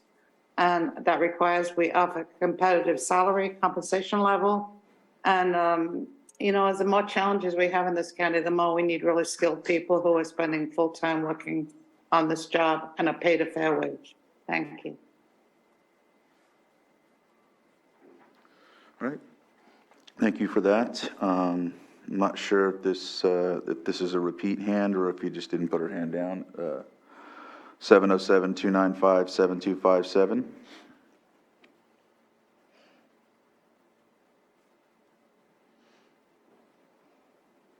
Okay, I think it's a repeat hand, so with that, we'll go.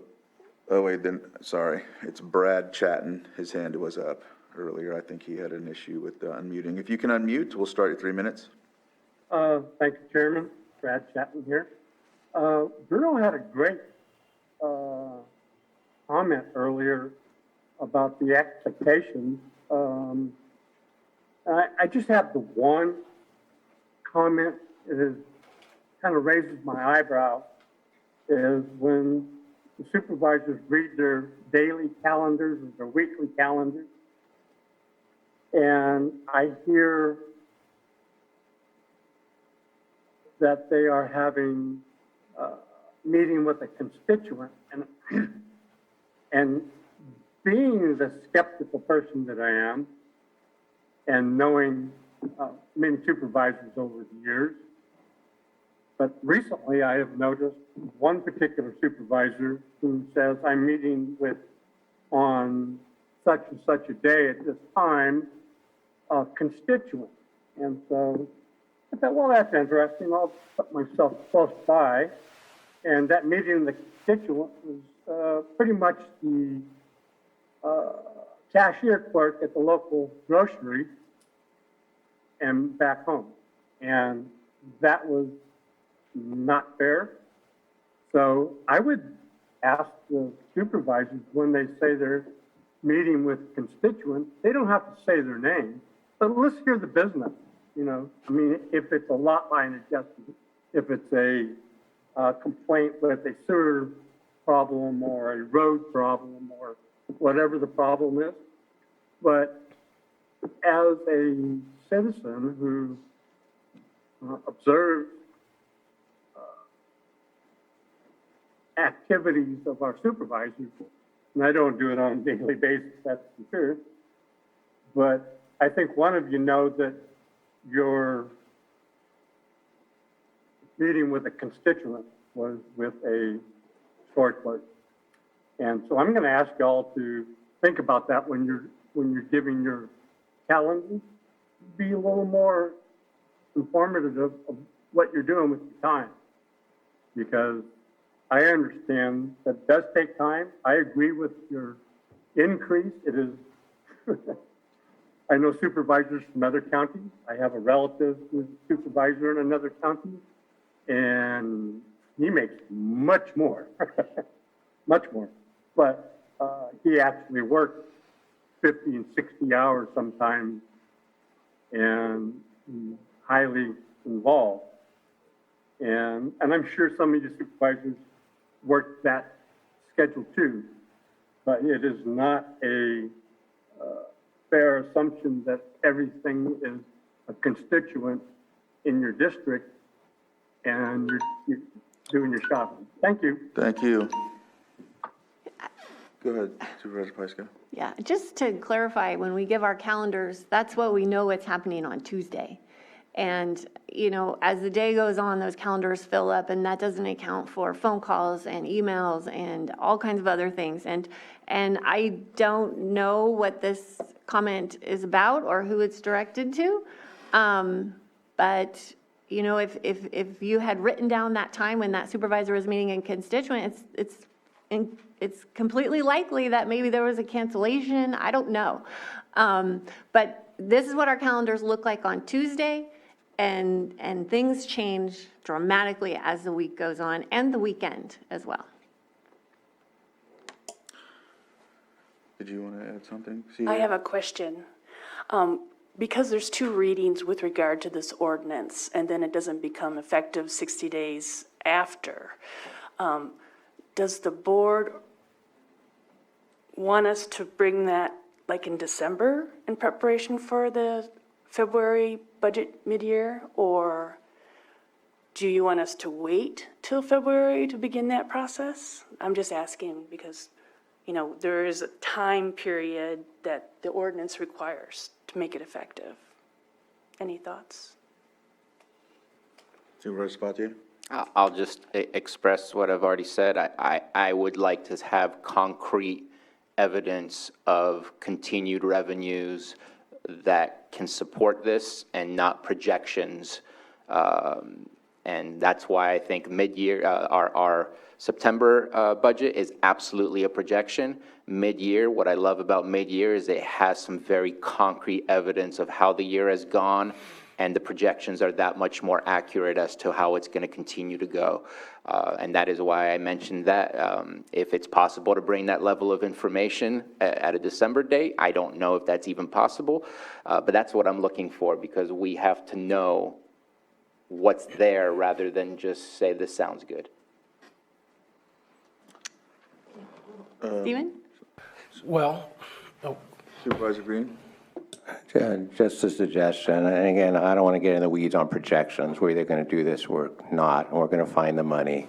One way to do it would be introduce the ordinance, give it an effective date of July 1. That'll get us at the start of the fiscal year. Whatever budgeting we got to do to lock it in, and any projections we need to address and adjust, we can do it. But to move the ordinance, let's move the ordinance forward sooner than later. Let's give it an effective date that will be well past 60 days, whatever the introduction date is. Give it the effective date of the start of the next fiscal year, and then we can do all the budgeting and all the examination we need to at that. So that'd be a suggestion, is we'll advance this, but give direction to staff that whatever ordinance or resolution is needed, it will give an effective date of the next fiscal year. Stephen? I will say as long as it's not the 1st of December, but shortly to like 2 weeks into December, I will know the first full payment of property tax, which will give me really hard data on whether I'm correct in that assumption, which I'm in the 90 percentile of a surety there. That alone would pay for this. The sales tax, I would only have 5 months of. And like I said, as long as it's concrete evidence, that's what matters to me, for us to be provided the right information for making our decision. Yeah. So I'll go on to our next public input. Betsy Kahn, if you can unmute, and we will start your 3 minutes.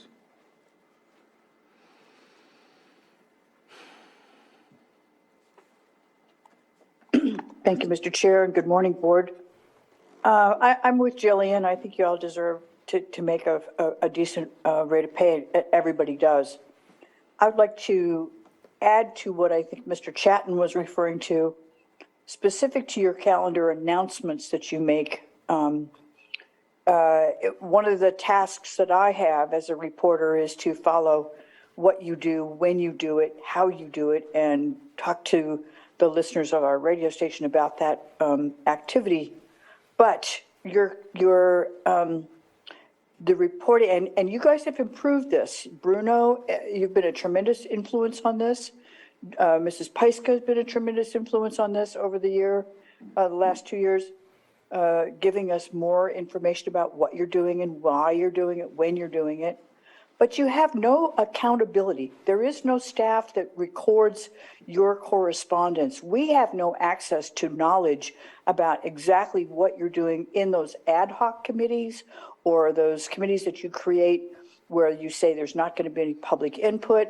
Those are decisions that you make, and you're entrusted, all of you, with the guidance and leadership of how we need to move forward to improve our survivability here and our sustainability. All those are fine, but I would really appreciate if you would be more clear and maybe even publish what your schedules are so that we could access those. Also, if you would please endow the information necessary for the public to participate in the boards, committees, and commissions that you create, by filling in those blanks on your website when you do the website update. There's a lot you need to do to help the public participate, but I agree that you should be getting a very good salary for what you do. Thank you. Thank you. Next is Michael Wagner. If you can unmute, state your name for the record, and we'll go from there. Hello, this is Michael Wagner. Can you hear me? Yes, sir. Okay, excellent. Thank you, Mr. Crandall. I've heard a lot of different positions or perspectives today, and I think I'd just like to point out a couple of things without dissecting this too much. The bottom line is that the positions that you guys hold are super important positions. And with that, they require a lot of time and attention. And because you're an elected official, I think that there's a certain amount of trust that's given with that. And that's why you don't necessarily need to be dictating every aspect of what you're doing. And to qualify your job or your salary it seems a little ridiculous to say that we should be watching every aspect of an elected official's position. I think at 60,000 or 60 and change, that's not even a livable wage in the state of California. Attracting new talent or qualified talent in the future is, of course, going to be, in some regard, reliant on the wage that that person's going to be making or getting. While you guys have kind of drawn this correlation between a Superior Court judge and salary to kind of quantify or qualify salary, I think that you could look at it a lot of different ways. That's one way to look at it. The way I see it is more of an executive position. The county being a municipal corporation, as an executive for that corporation, there's not a single executive across the board where salaries are below $100,000. So I think the amount that you're looking at is quite fair. I think that obviously the math behind it is important to make sure that all of those obligations for the county are taken into account. And if we really looked at the municipal corporation type, it's monies that can be created or accrued through the benefit or through the company or the county doing better and becoming more profitable. So I think that the request for the amount is definitely qualifiable. And I think that it has to be put into place, or people just are not going to want to take on that position. And I really respect all of you for taking on that position with that limited monetary amount. Obviously, you're not doing it for the money. So I highly respect you folks. So, and with that, I'll close my comments. Thank you very much. Thank you. It looks like we still have some hands up, so I'll go ahead and go back to, I think it's Betsy was first. So if you can, if you would like to unmute, if you had more to add. Oh, she put her hand down. Okay, and then Brad, if you had more to add, go ahead and unmute, and let's try and keep it brief, but we'll let you finish your comments.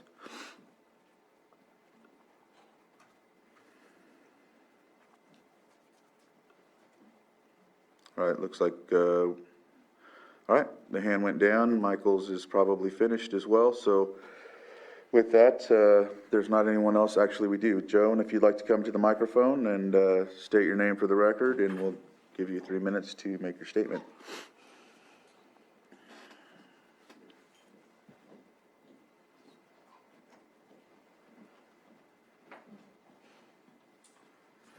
I've been here a while. I still consider myself a journalist.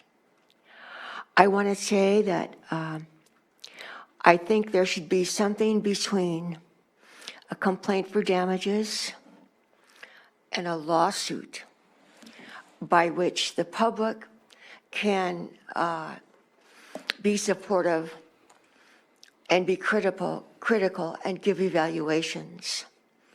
Bruno, I don't agree with you, but you returned my call within 24 hours. I've had different responses from different supervisors. If there's a personality difference, we need to solve it. I think that a judge has strict things he has to follow in not talking to the people that come to his court. I hope that you don't have the same restrictions. We're all a family. We need to learn to get along without suing each other. Thank you. Thank you. And Anita Grant gave me a face mask the other day. That was really nice. I've given her a rough time. But we need to learn to live together. Thank you. You need to give your name for the record, too. Yeah, Joan Moss, I'll just state it for her. It's easier that way. There any other public input? All right. So I'll bring it back to the board for, I think it's just direction, right? I want to add something real quick. There is so much that I feel can't be placed on a calendar. For example, I think it is our job and duty to be successful, and in order to be successful, we have to build relationships. On a weekly basis, I don't know how many department heads I'm sitting down with, well, not sitting down with, on the phone or sitting down with in person. Let's check up, where are we on this issue that we're dealing with? Where are we with this? And just to get an update and understanding. And that to me is one of the most valuable things that we need to do, is building relationships so that there's trust and there's that collaboration where we know we can work together and we understand one another. And that's always a continued effort. And that goes with, at least for me, for the city of Clear Lake, for all of you with your municipal advisory boards and things like that.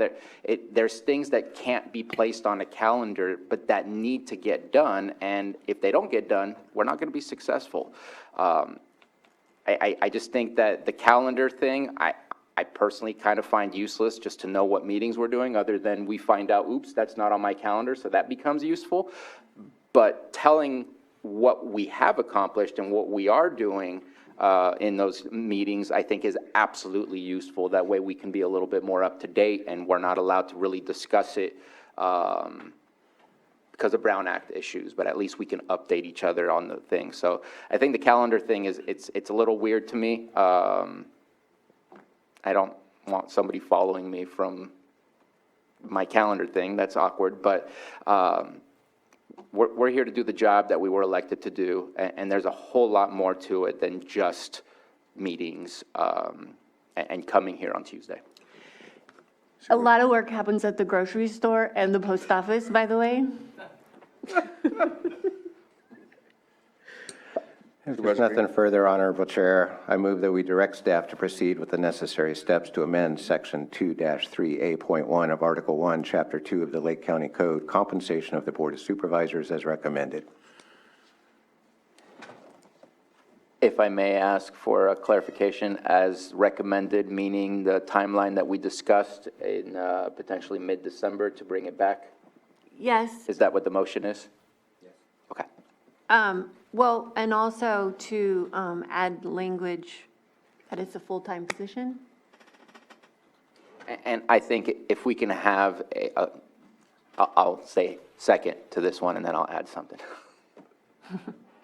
Well, there's nothing to amend on this, so I appreciate the comments, but when we bring back the resolution, Ordinance. points are taken then. So do we need an amendment to the motion to reflect those directions to staff, or can you get that? Yes, you do need that? Okay. Yeah. Then thank you for the amendments.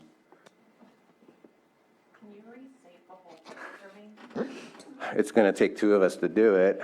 What were the 2 points? I'll do it.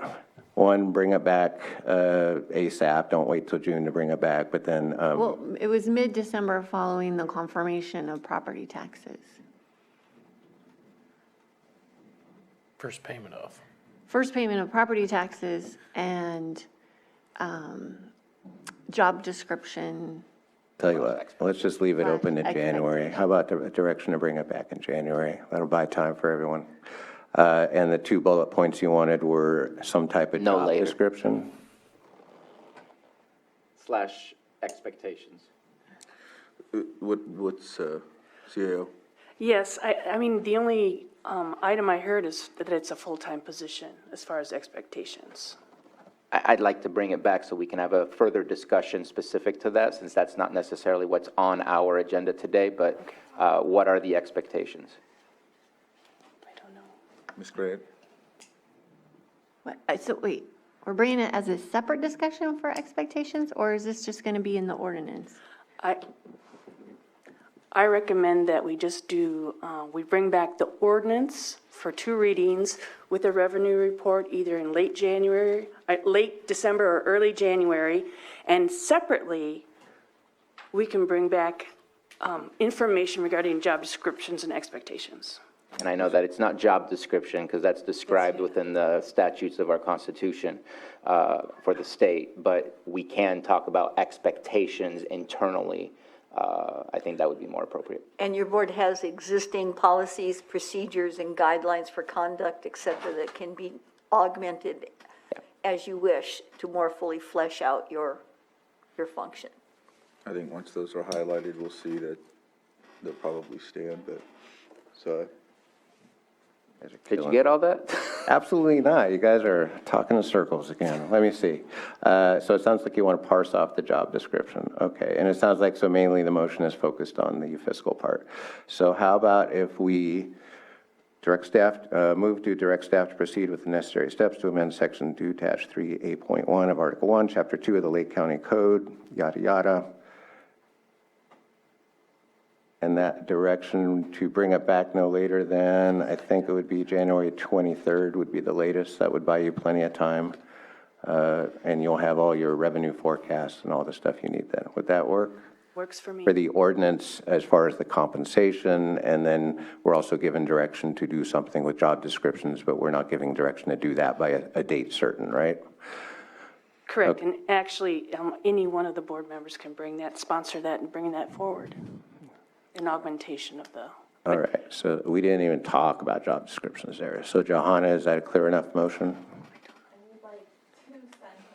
You need 2 sentences. Okay, so the first sentence will be as stated in the recommended action, and then the amendment will be comma.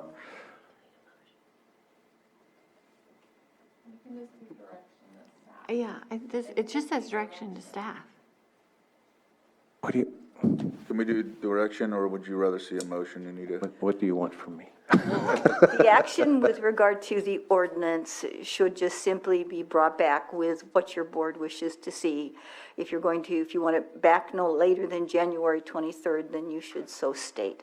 As far as direction to staff, I'm concerned about the job description for elected officials. So I think probably what you want to give direction to staff is to bring back, as soon as practically possible, vehicles to expand upon and improve a description of expected duties and obligations of board members. So I would say That is the perfect policies direction. And state guidelines. No. So one's a motion, the other one's consensus.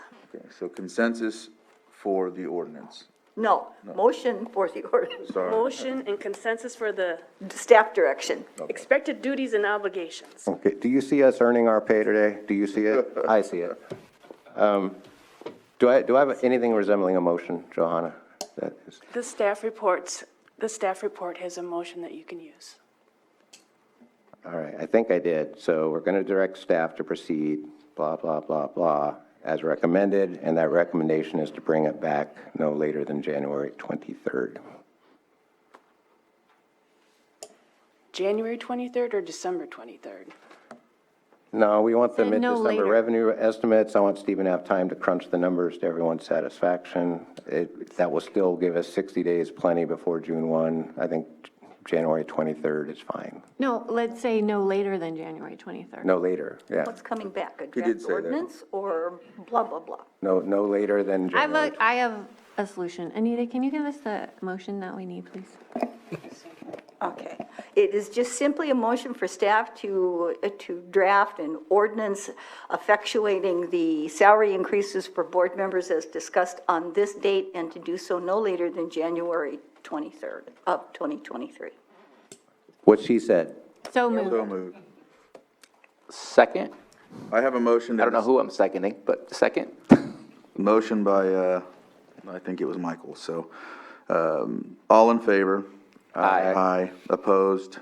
All right, motion carries. And then the direction to staff, The direction to staff would be to come back as soon as practically possible with a vehicle for your board to consider enhancing and developing more fully the obligations and functions and duties of board members. That is the direction I'm looking for, yes. Yes. Thank you. Thank you. yes. All right. CAO, do we have everything under control here? Thank you very much for this no, we don't. discussion. All right, let's see.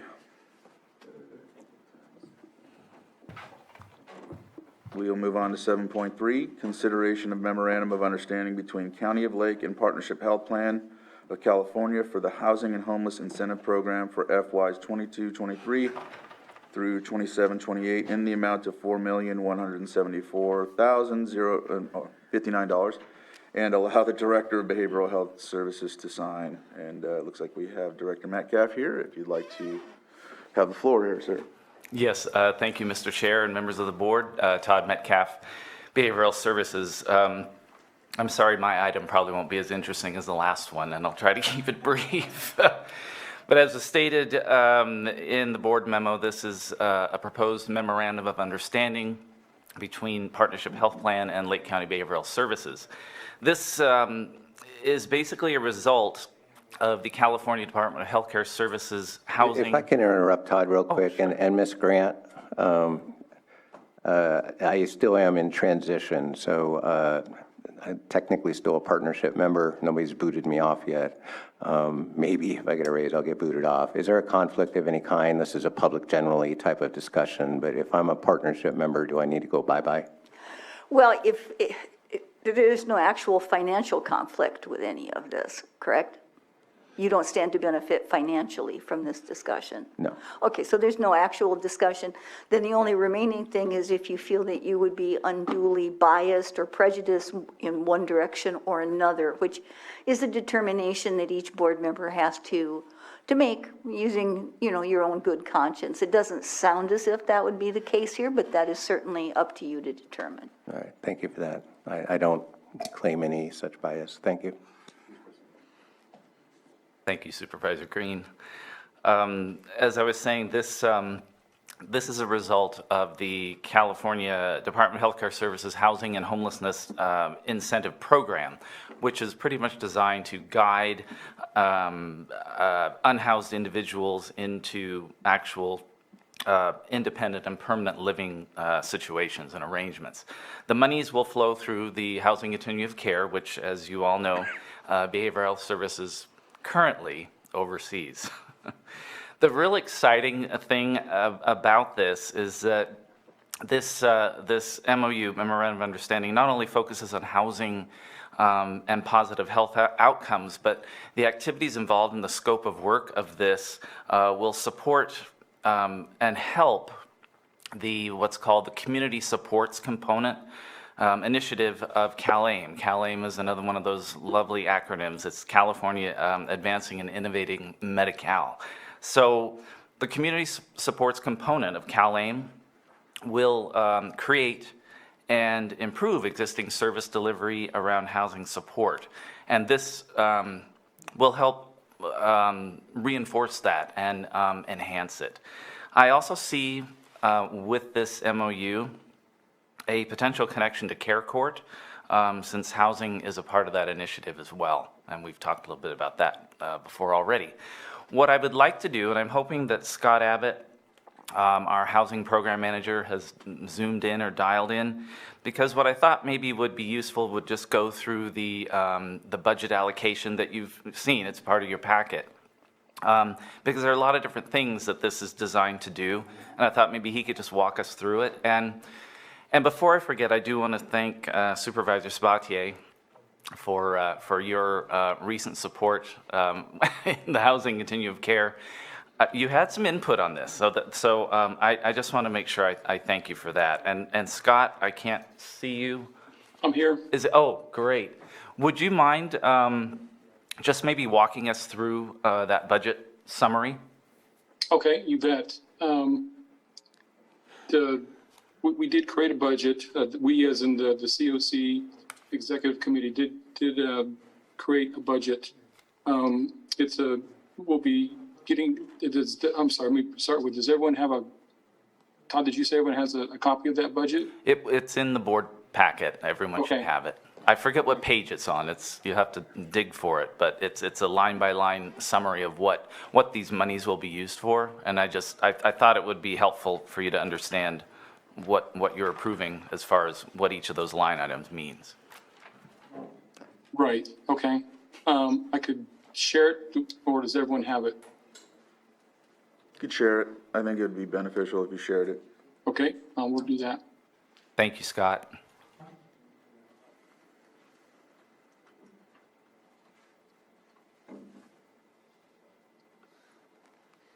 Okay, can everyone see that? Yes, if you will. Now we can't, but you could earlier. I don't think that's your doing, Mr. Abbott. Oh, it is. It's on my screen as well. All we see is one vertical line, and it's about 1 inch wide.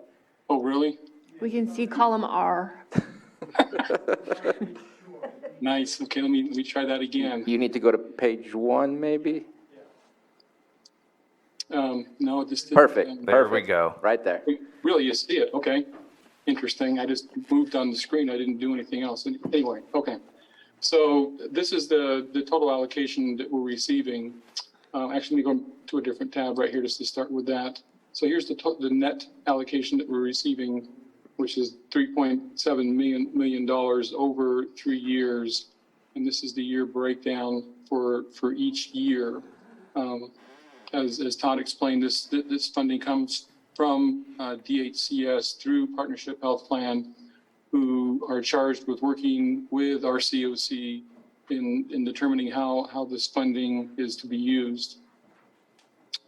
This particular budget right here is for 3 years, with each year kind of getting a little bit more. You can see that this section right here, Partnership takes out funding for the Chair Crandall, we are ready to resume. All right, thank you. And for everyone online, if you're just tuning in, we had to evacuate the building. There was an alarm, an emergency alarm that went off, and you're pretty sure you heard it when it went off.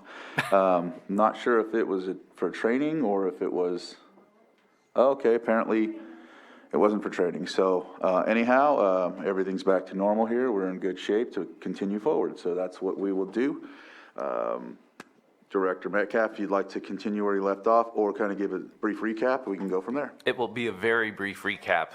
Again, I'm bringing this to the board. This is a memorandum of understanding between Partnership Health Plan and Lake County Behavioral Health Services to support efforts around housing individuals that are unhoused.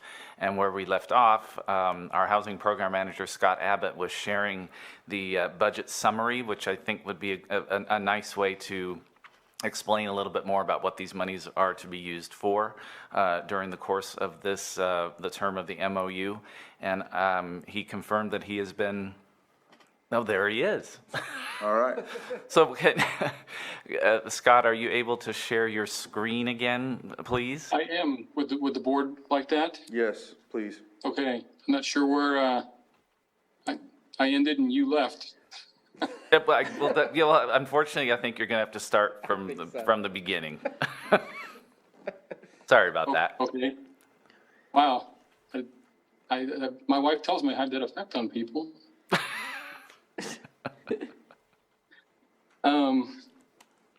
Okay, so I'm sorry if this is any repetition where I left off.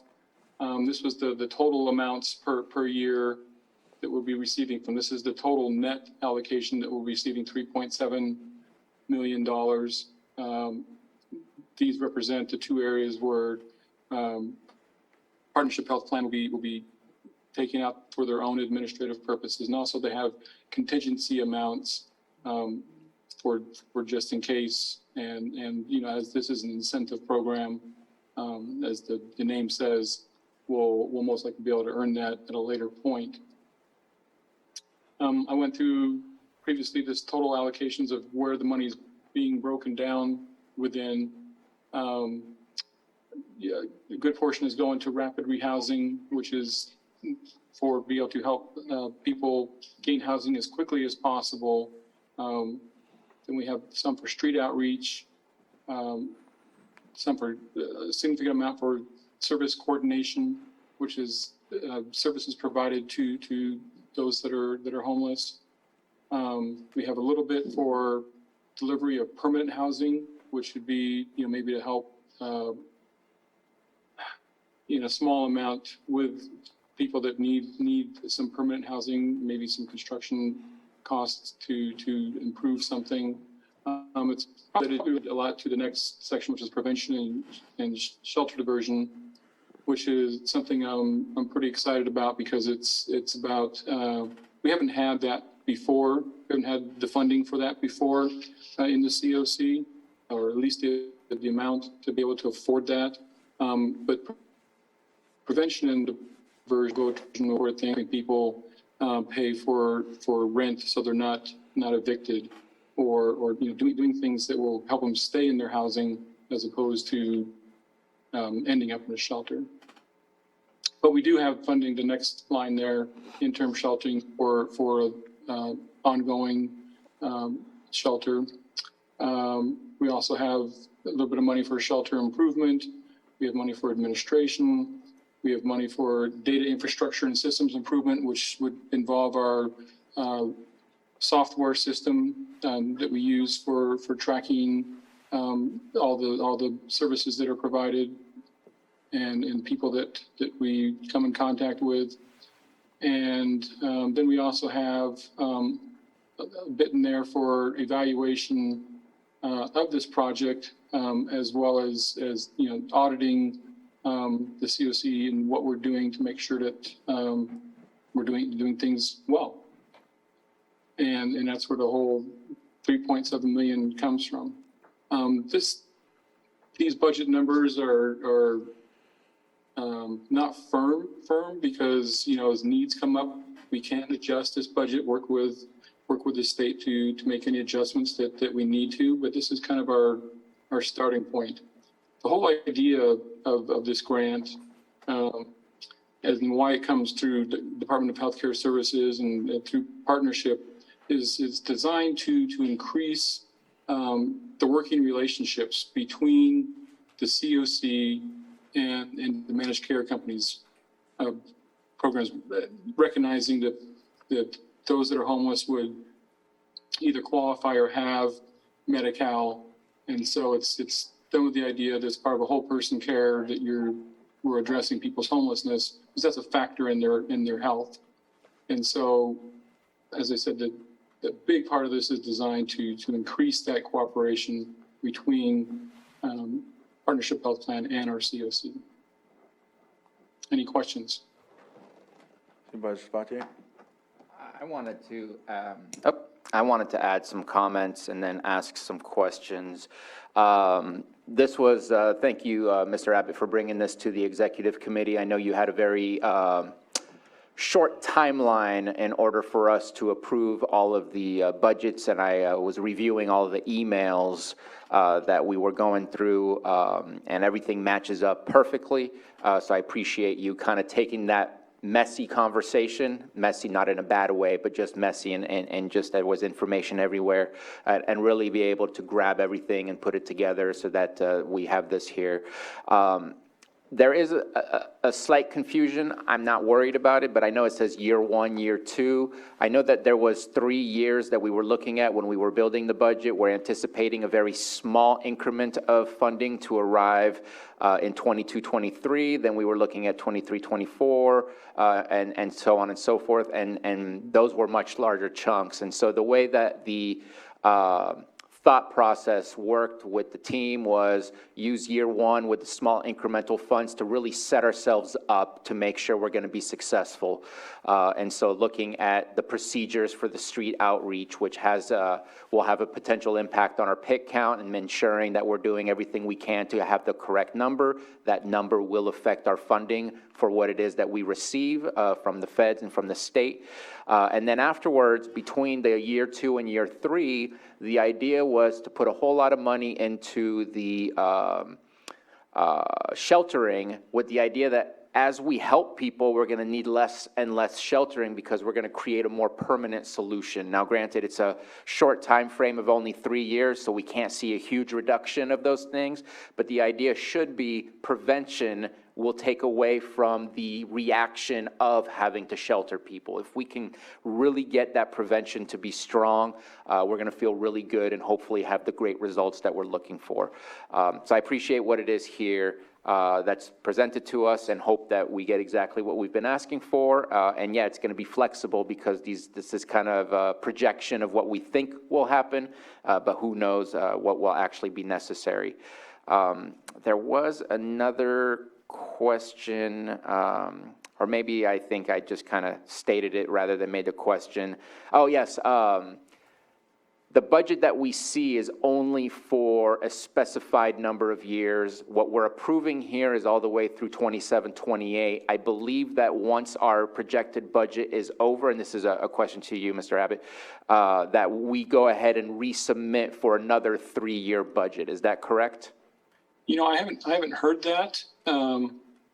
That could be the case. You know, the idea what they're doing, you know, as I mentioned, it, you know, it's HHIP, stands for incentive. And so that they are, you know, counting on us to submit metrics which demonstrate that we are being effective with the funding that we're giving. And so it's, you know, and it's through those metrics that we are being incentivized for this particular funding. Whether we'll get funding, you know, beyond that, that remains to be seen, as far as I know. And so it's not a for sure that we will continue getting funding, but the funding that we are looking at, the $4 million, is only for a portion of the timeline that we're approving, which goes all the way to 27, 28. Well, technically, December 31, 2027. That might have been an error in our board memo. Or fiscal year 27, 28 is what I meant to say. Okay, yes. Yeah, that fits for then both of them. Yes. Okay, well, I think it's great, and just wanted to add a little bit more just because I've been a part of the conversation. Appreciate the executive committee, a lot of passionate people who really want to see this moving forward, where we're seeing more solutions and a decrease in the need for reaction type of programs. So thank you.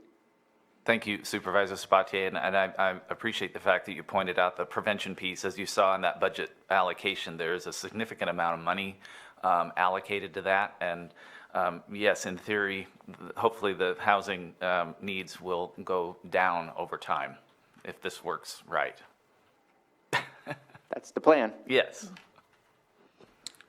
Are there mechanisms in place to track that?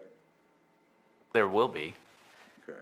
And that is a good question. That's the reason that we made sure that there was a good amount of funding in the data infrastructure and systems improvement in order to be able to track that, because that seems to be our problem constantly is we feel like we helped somebody, but we need to make sure that we can track those people that are being helped through these programs so that we can say a year from now they actually still got the help they needed and were successful in moving forward, not falling back, because that's how we are going to really learn and know if our programs are working, is not by did we get somebody to walk out of the shelter. No, did they actually remain more independent than when they started with us? And so that's the reason that we placed funding in that, and hopefully it's enough. But I think it's a good start. And we do already have a system in place. It's the Homeless Management Information System, that those monies are most likely going to be allocated to, you know, improve the existing system that we already have in place. Right, and as I mentioned, you know, it's really paramount that we do this, you know, track these metrics, because that's the incentive for us to receive more funding. To help others. So, you know, the grant itself is built in that, you know, we have to show that we're doing something with this funding that's helping and making a difference to receive more funding. All right. Okay, so there's a mechanism in place to ensure that the money's allocated and used, and also a proof mechanism like some sort of audit or something like that in place? Right, but yeah, we have to turn in, do reporting, do the reporting, of these metrics of how we're doing. So it's an accountability that's built into the grant itself by the state. And if I may add, I know in our discussions, we've been talking about a checklist for the process of the RFP, the process of vetting those that are responding to the RFP. And while I don't see it in here, I thought the audits were involved in the other, but it only specifies system support. But I know that we did discuss making sure that we get this audited. All right. Okay, any other questions? All right, anyone from the public have any questions on this item? I don't see anyone in the chambers, and it looks like we have a hand up in public comment. Dolores Farrell, if you can unmute, we'll go ahead and, once you state your name for the record, we'll go ahead and give you 3 minutes.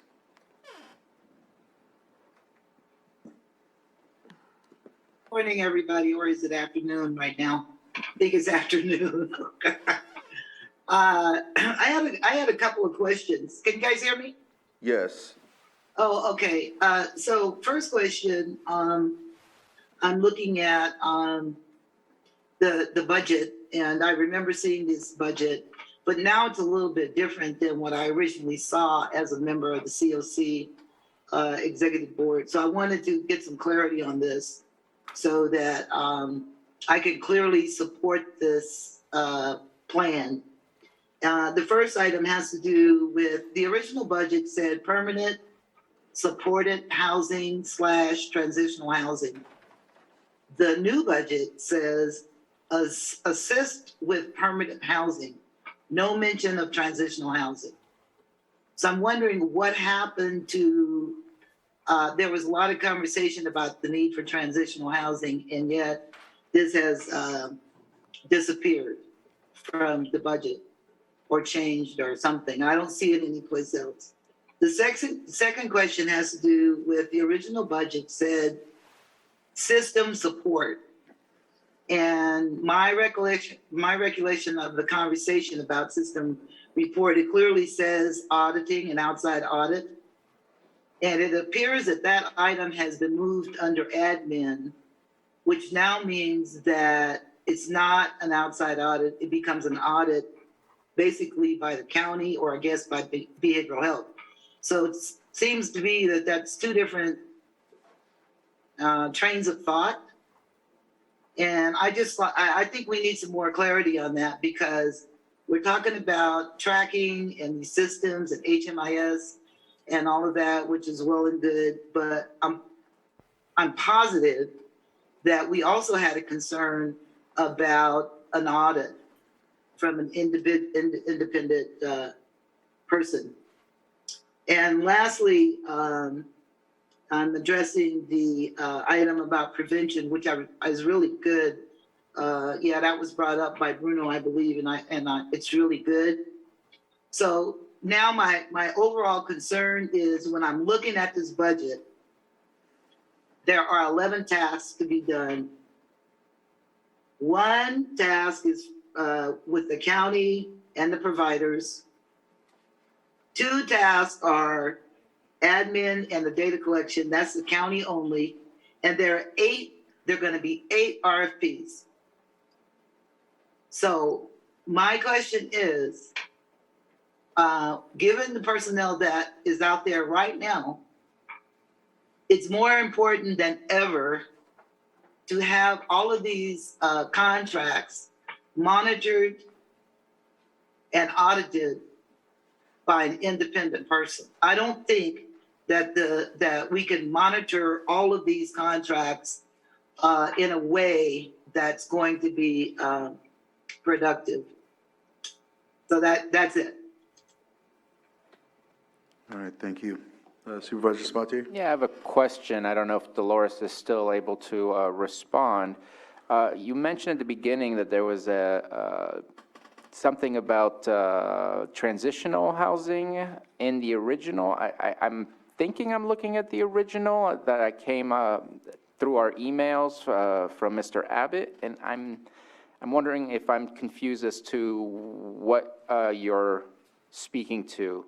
The item Maybe I'm not is looking under at the right thing. investment activity. It's called permanent supported housing / transitional housing.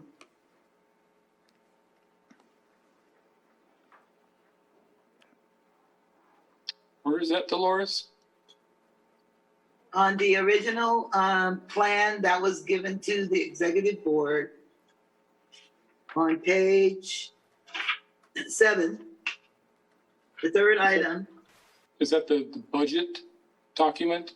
that's the budget. It says investment activity, gap or need, address, description, dollar amount or range, recipients and recipient types, timeline, HIP measure impacted, and domain targeted. That's the headers. Okay, that sounds like part of the original application. Yeah, it is. It was, and that's what we had in front of us when we discussed this. When we looked at the line items, this particular one called permanent supported housing, transitional housing, had a range of 175,000 to 200,000 for permanent supported housing and transitional housing. And so now on our new budget, it says assist with permanent housing. It doesn't say supported housing, and there's no mention of transitional at all. Right, well, I mean, we had to use, as far as the budget document, we had to use the categories that the state had given us to use. And so that's why we did what we did. Okay, but I thought that during our discussion, we came up with the conclusion that there was a giant need for transitional housing.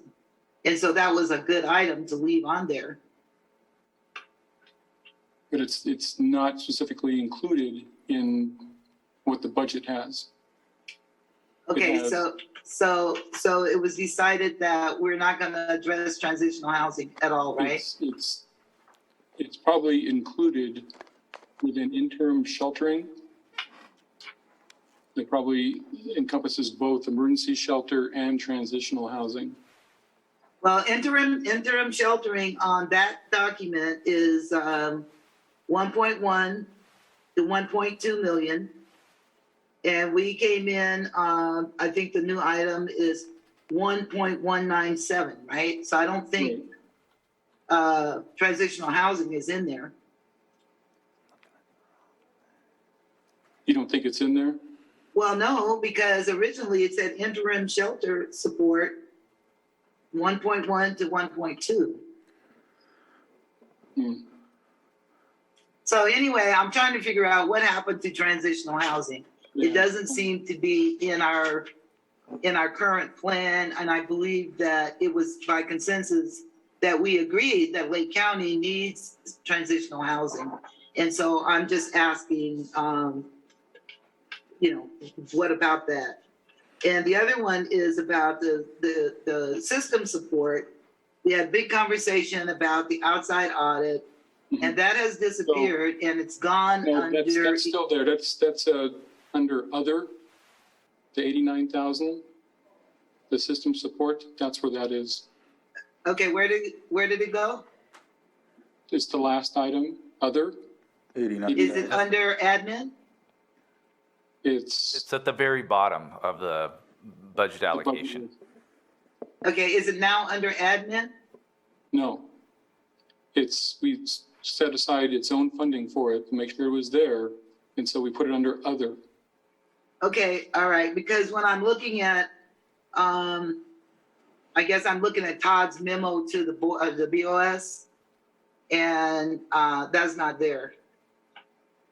So I'm just trying to, make these documents jive. The original budget that the COC looked at versus what's there now, and then I guess Todd's letter to the BOS, because that's all they have to look at really to understand this.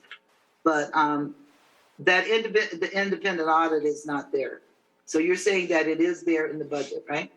Right. Okay. All right. And then my last concern was the ability to do this work. 2 items, like I said, is the county and the providers, or rather 1 item. 2 items are the county only, which is admin and the data stuff. And then there are going to be 8 requests for proposals. So I'm just checking to see whether in fact with the current personnel assigned to these grants and assigned by whoever, if we have enough personnel to make this happen the way it's supposed to and monitor all the results. 8 requests for proposals is a lot. I think for me, just hearing all this, I think the behavioral health and COC need to talk more about this, I think. That's just my opinion. I don't know if there's a timeline on this. That's just what I think. As I have a feeling it's just gonna go back and forth, so I don't think I just don't feel it's ready. I think it's a grand idea. It's a great opportunity for us to get this money and to serve the public. That last comment was just directed at trying to make sure that we can, in fact, do what we said we were going to do in a cost-effective, respectful way to our clientele. And 8 requests for proposals is a lot to monitor. And I want to see and have that conversation, I guess, to make sure that we can do that. And so that's and Supervisor Spati, I'll get to you next. And it just, to me, it sounds like either this was discussed or it wasn't. And I think that's the COC is who kind of goes through this discussion, right? Or, yeah, so I don't know. If you voted on this or didn't vote on this or whatever the case may be, I just feel like seems like there's a necessity to have more discussion. I just hope it doesn't delay this, because this is a good amount of money to get something done for housing. But I'll just defer to you. Go ahead. So again, I did say earlier that this was, I'm not going to say last minute, but a short timeline to get through this. And so I think that a lot of conversations needed to be figured out how to implement it within the budget that we had to fill out based on the state's guidelines of what categories were there. What you see in front of us also is all the years of the budgets combined into one. So all the RFPs don't have to happen all at the same time, because there's going to be 1 year where there's only, I think, 3 items had funding that we wanted to get things moving and get things started, and then some of the other items come into play as the years progress. I think that also none of these things can happen without the approval of the COC, because this is through the COC that this funding is going through. And so it's up to the COC to ensure that not only is it spent properly, but that the processes followed are going to be the appropriate process to follow, how the RFPs are done, how the data is tracked, and all of those things. So I think all of this makes it that much more important for the COC to do their work in order to ensure that this gets done and accomplished appropriately. I think that we're close. Things are maybe not detailed specifically where it says other specify. It doesn't say audits, but that's funding that will be used and can be used for audits. And again, it's up to the COC to make those types of decisions, and we need to just make sure that we do those correct decisions as we move forward. I hope that helps out the conversation, because I know that we did have those conversations. There were changes to the budget. I'm not seeing exactly the original documents. Maybe my part of the conversation, I jumped in after the fact just because I didn't come into the COC until recently. So I apologize if I don't have exactly what may have started out as, because I don't see the transitional, but absolutely transitional. If we can get those instead of working to create buildings and create facilities, that is a great addition to the solution that we're trying to bring into play here. And so again, I think that The numbers are there so that we can go ahead and collect the money, and then the COC is going to be the ones to ensure that we spend the money appropriately and that we track the data appropriately. And I think that the COC is on track to make those things happen. I know we've had some tough discussions, but I think everybody is on board in the direction to go. And I hope that helps. Additionally, to kind of respond to Dolores, about her concern, which is a really good concern, is because, and, the biggest thing about this is such a large amount of additional money to give us more opportunities. And as Dolores points out, with more opportunities, comes more monitoring. And fortunately, the grant recognizes that and includes administrative costs. And as I mentioned earlier, that's in the budget, there's $385,000 over those years to cover that. And so, if need be, we can gain additional administrative support to make sure that we're monitoring correctly. Supervisor Green? I see your pen's up. Yeah, I'm just trying to clarify if there's consensus to punch this over. I mean, I want to be respectful of the process, but part of the process, the most important thing is get those pots of money moving forward. And I think a lot of the concerns raised by the speaker and perhaps COC as a whole, we're going to iron that stuff out through crafting these RFPs, including the accountability portion. So I do want to acknowledge the concerns that are stated, but as to the requested action today, I'd be very eager to move this forward. And of course, the devil is in the details, and it sounds like there's a lot of details we need to plow through on this. But the requested action is to start this process, not to have all the answers, but rather to move this forward, and these are good problems to have as we plow through these RFPs and as we plow through the actual individual elements of this. I think we'll get some more clarity, and of course, COC will have some opportunity to continue to guide this. So to the requested action, I haven't heard anything yet that would rise to a level of concern that I wouldn't move this forward. Thank you. Any other comments? Supervisor Sabatier? I do have one more question, and I forgot about this. I read it last night, and it just caught my eye again. On Attachment B payment schedule, if someone can please explain to me, it says Partnership Health California, I'm sure that's what the C stands for, will hold fixed 10% per payment per county. Contingency may be used for street medicine. What exactly is, and it's capitalized, street medicine, what exactly is that? I think, from what I understand, that's, partnership is looking at doing, perhaps doing their own program of being able to do some kind of outreach to the homeless themselves. I'm not sure which medicine they're talking about. I assume it would be, vaccinations, COVID vaccinations.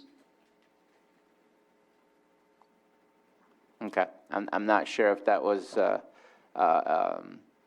I think that's still unknown as far as I'm concerned. It's a very strange to me. It wasn't explained in anything that I could Ms. Grant? I don't know if this is helpful, but the National Health Care for Homeless Council defines street medicine as the practice of providing medical care to unsheltered people experiencing homelessness in locations like encampments, parks, and under bridges. So it's the providing of health care services of sorts on the street level for those that are experiencing homelessness. That is a definition. Whether it's the definition intended here, the department would have to answer that. Well, I know that was never a part of the conversation of where funding is going, but obviously once we are, if we have a shelter and we're using these funds for a shelter, the idea is to provide them the necessary health care and connecting them with wraparound services. So with that, I would definitely agree. I just needed to ask, since that one stood out to me. I'm like, street? That's not a term that I would continue using. I would change that. Yeah, and that funding if, you know, on the budget sheets, on the last page, or the allocation breakdown, it does put in there what partnership is looking at for the contingency amounts.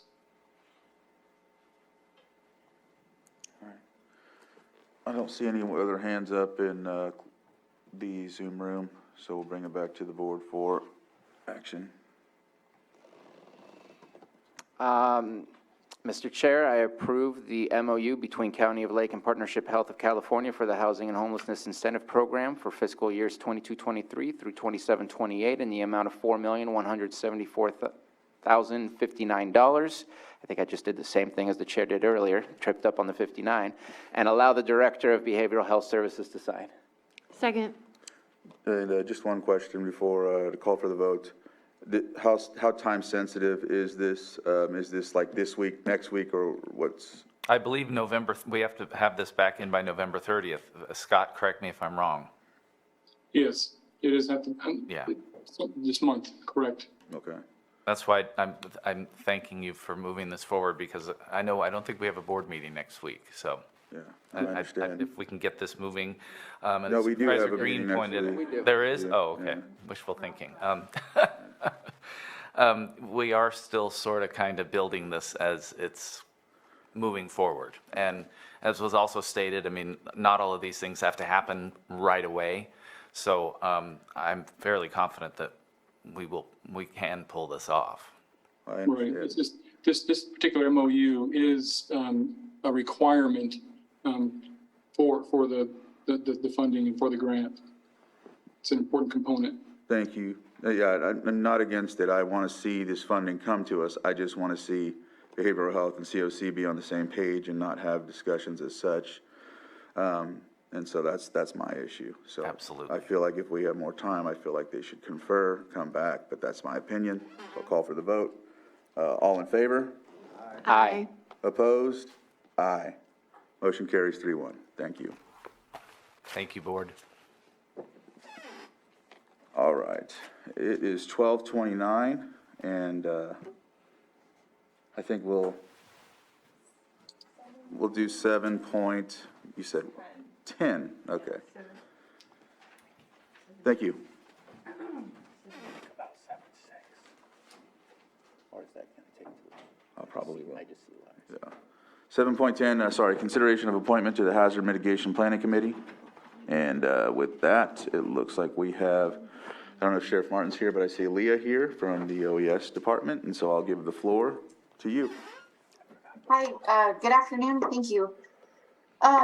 This item, let's see, I'm just gonna kind of go over the text here.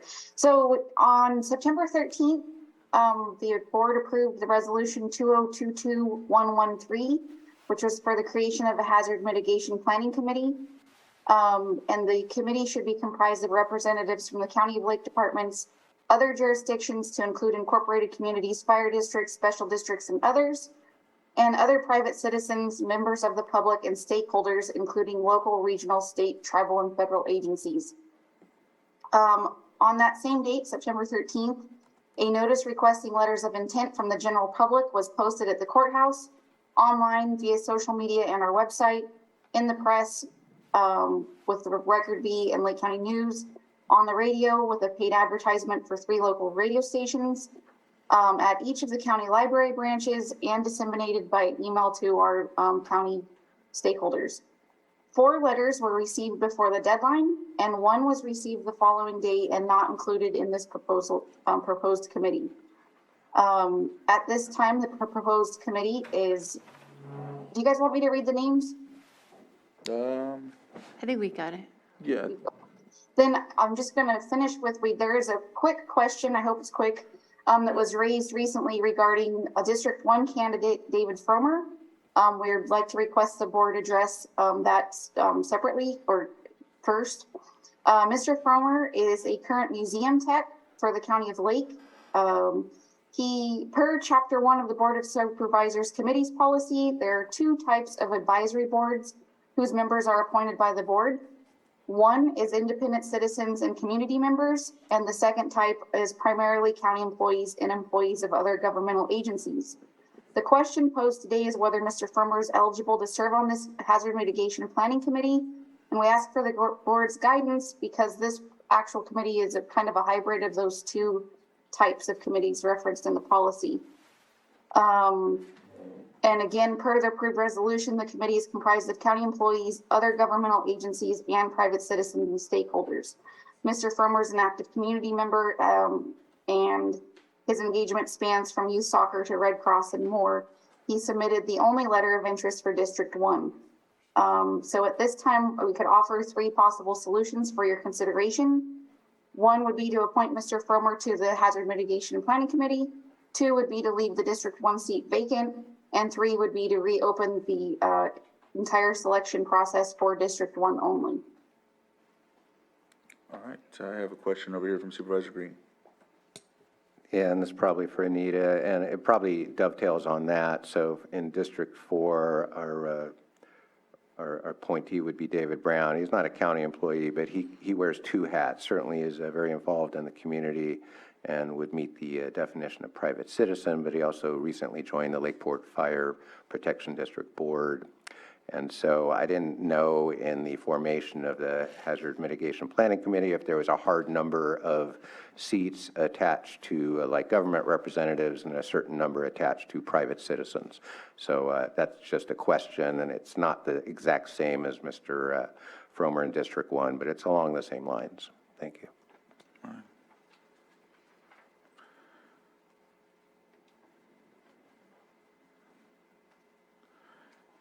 Ms. Grant. In this case, the question's well taken. It does, according to the memorandum and as was represented in the resolution that was approved in September by your board, that representatives are from Lake County departments, but also other jurisdictions, including fire districts and other special districts and other private citizens.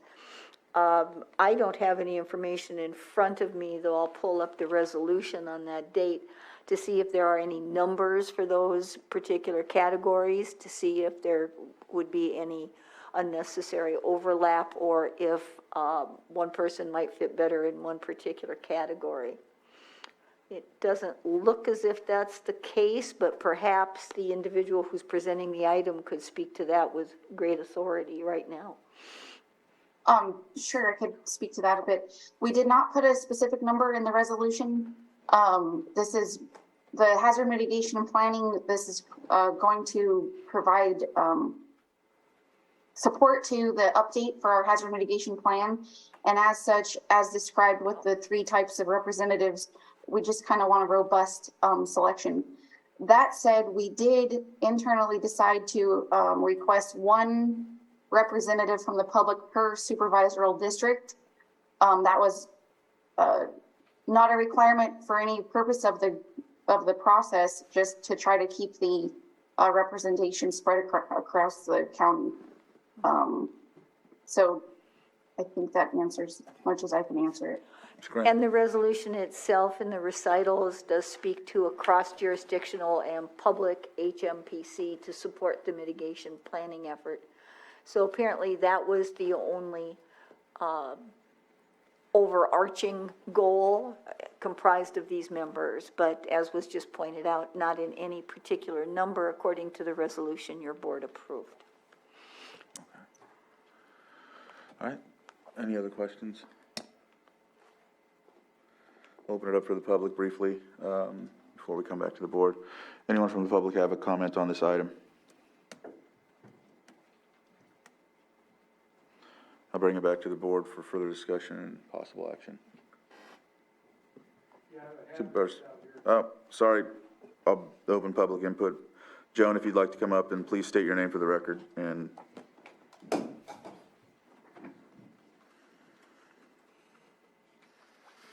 I was a member of the public and attended the first meeting, and I've been doing some research, and I found a document that I mentioned at the last meeting, and Susan Clark and her helpers helped me find it. It's on the Department of Public Health website, but it has information that we've never seen before, that I've never seen before. So I handed it to, I believe, Mrs. Salsalat, because I think it's a subject of the Hazard Mitigation Committee, information that we need to address. Thank you. Thank you. All right, not seeing any other hands, I'll bring it back to the board.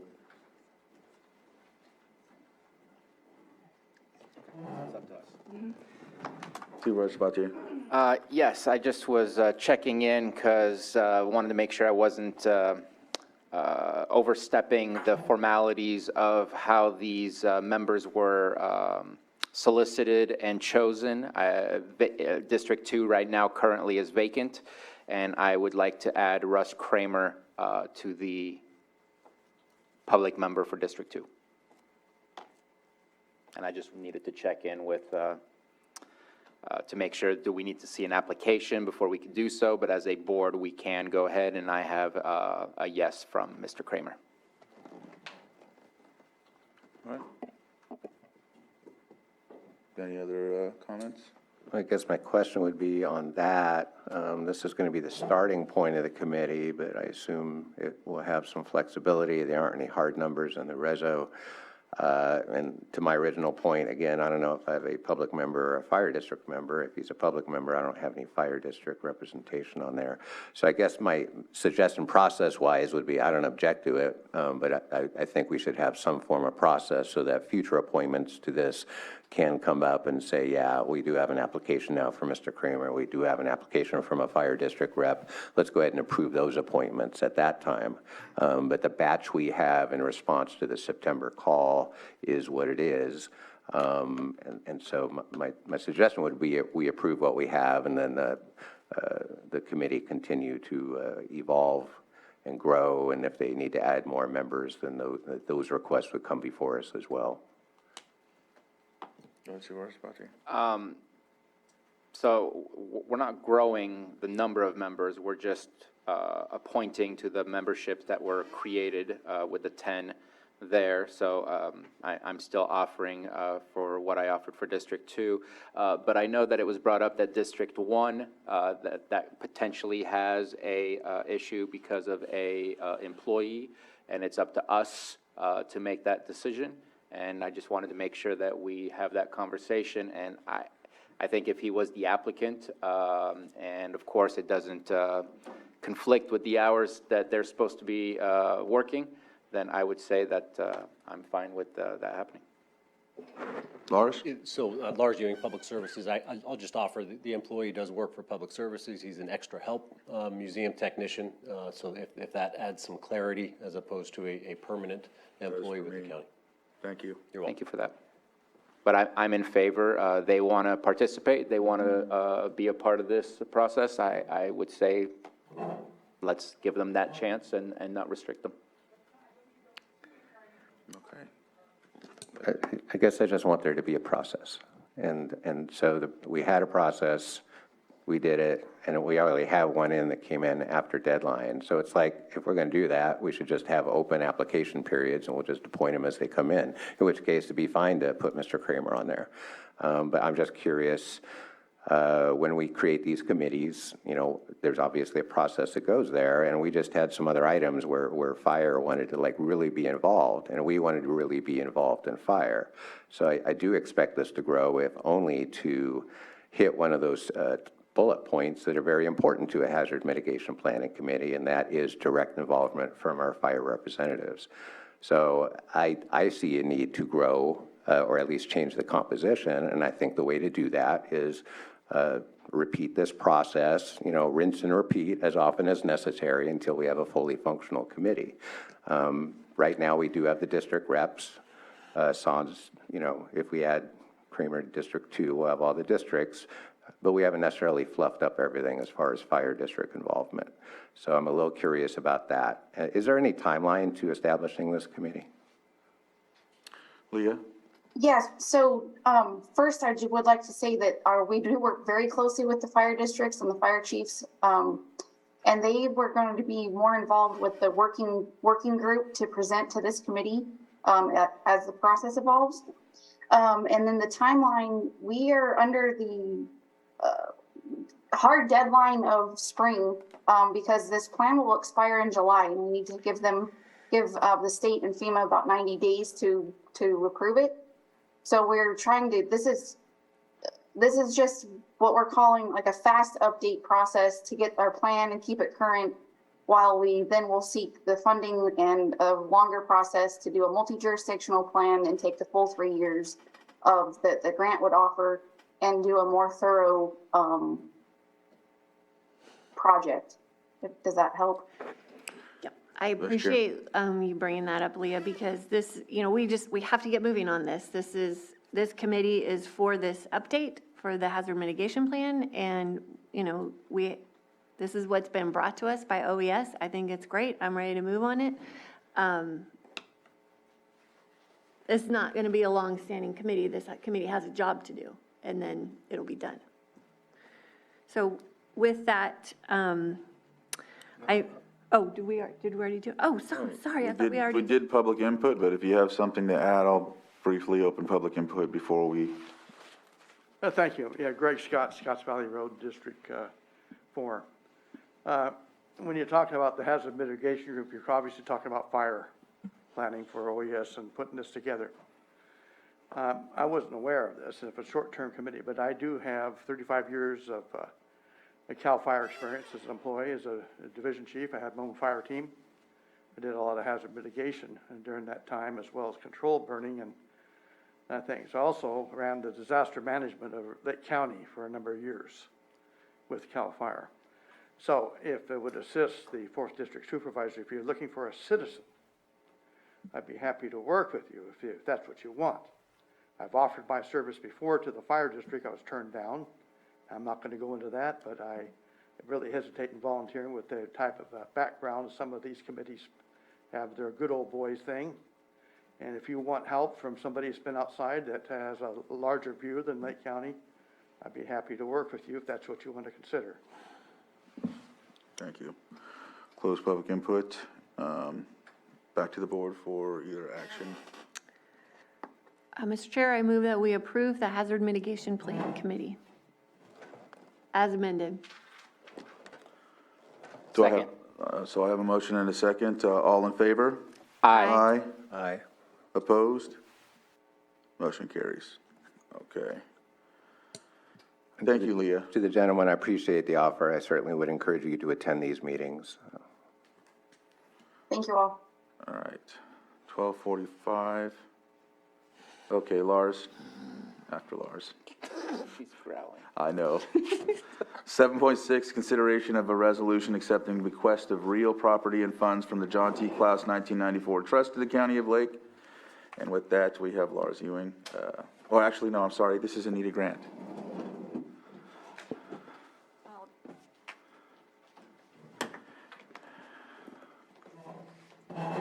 That's all right, thank you, Mr. Chair. You'll see that. Your microphone's on.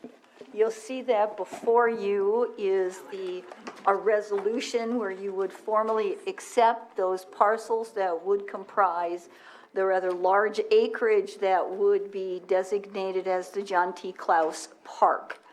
The resolution also provides that your board agrees to begin initiating the transfer of sale proceeds from various accounts into a county account established solely and only for that purpose for the receipt of these monies.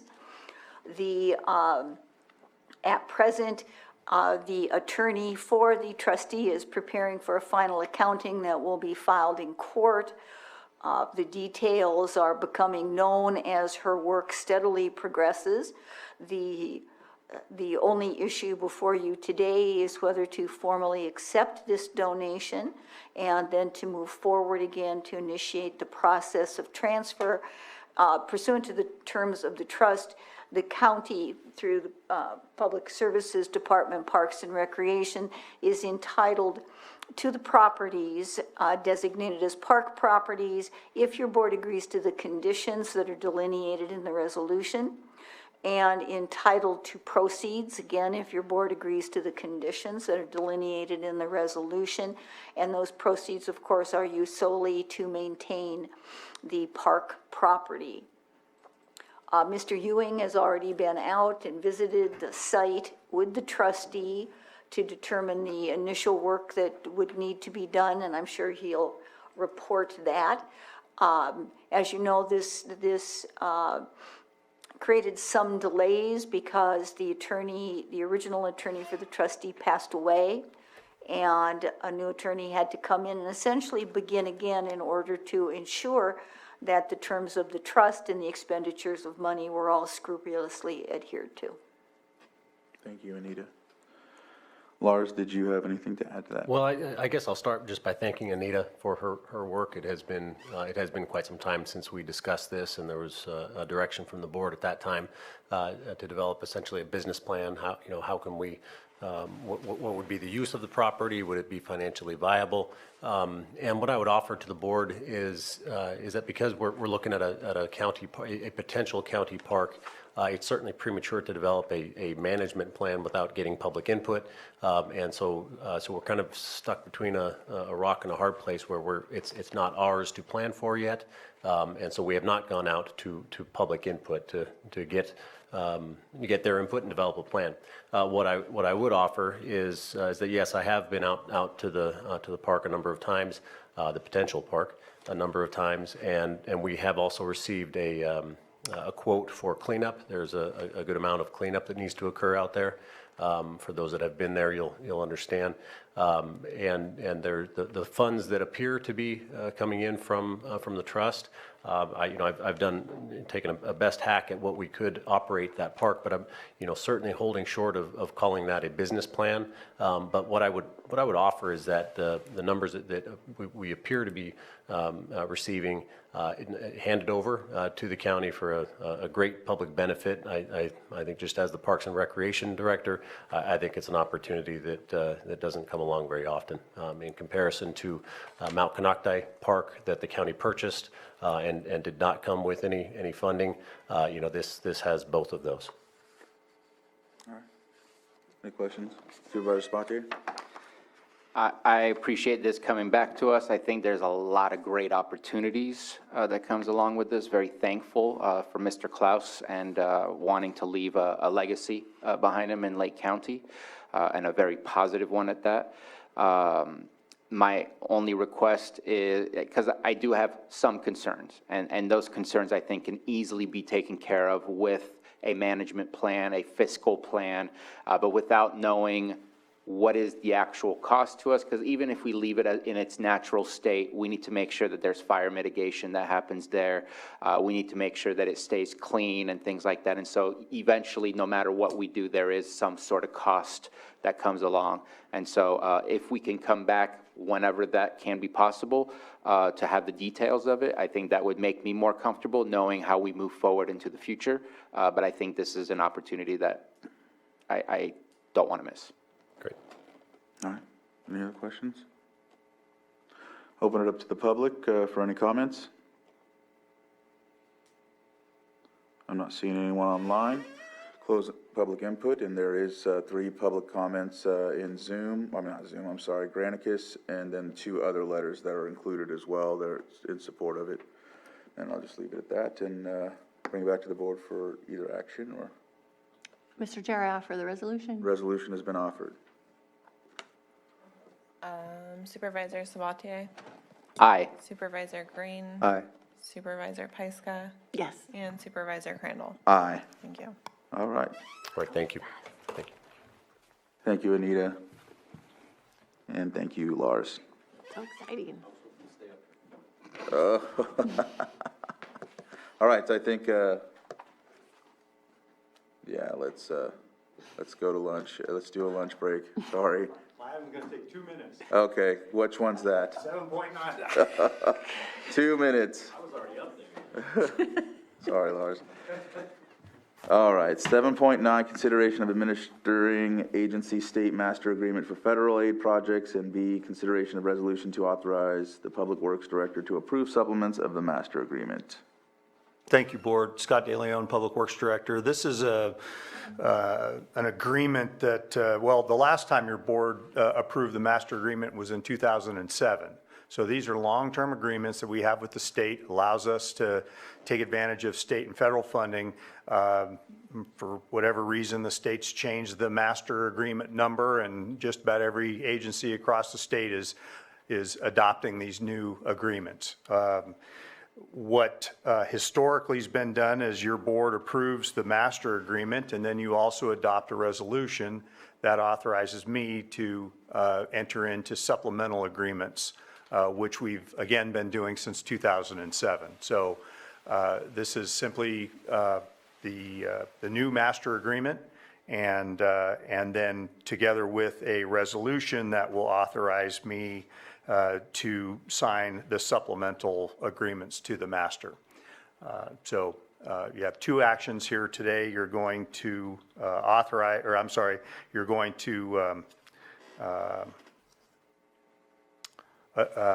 approve the master agreement between the county and the state, and then you're going to adopt a resolution that authorizes me to sign supplemental agreements. So with that, I'll be happy to answer any questions.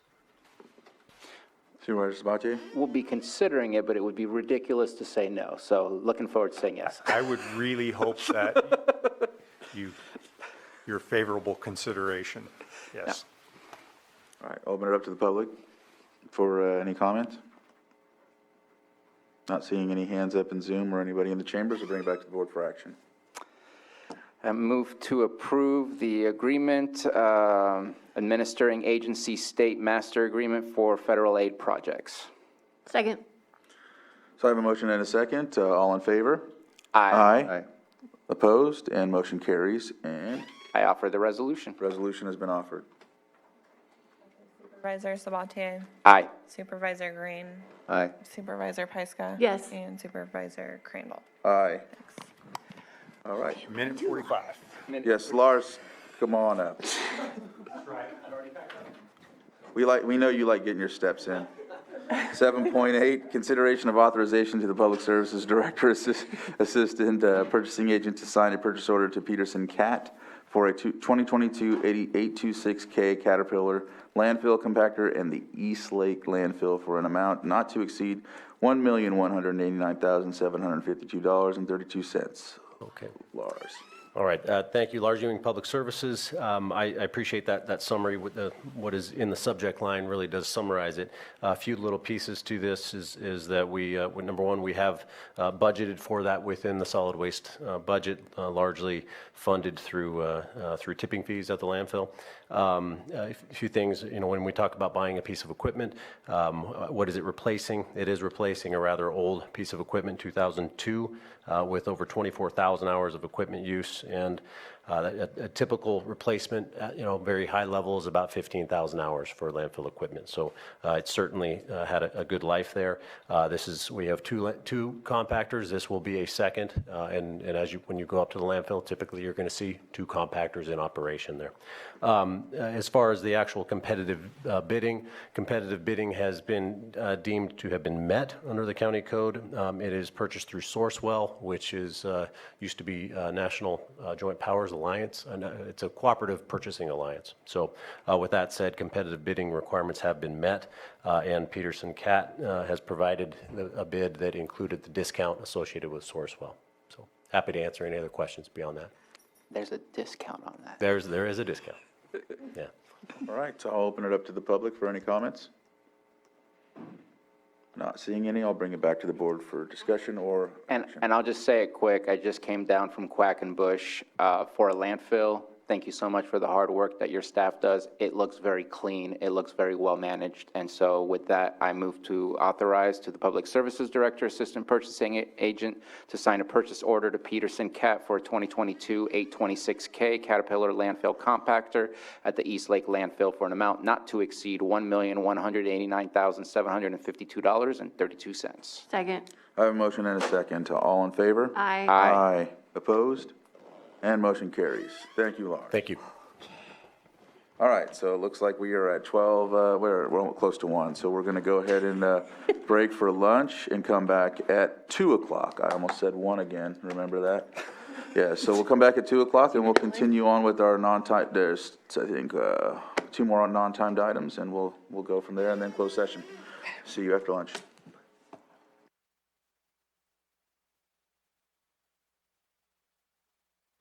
All right.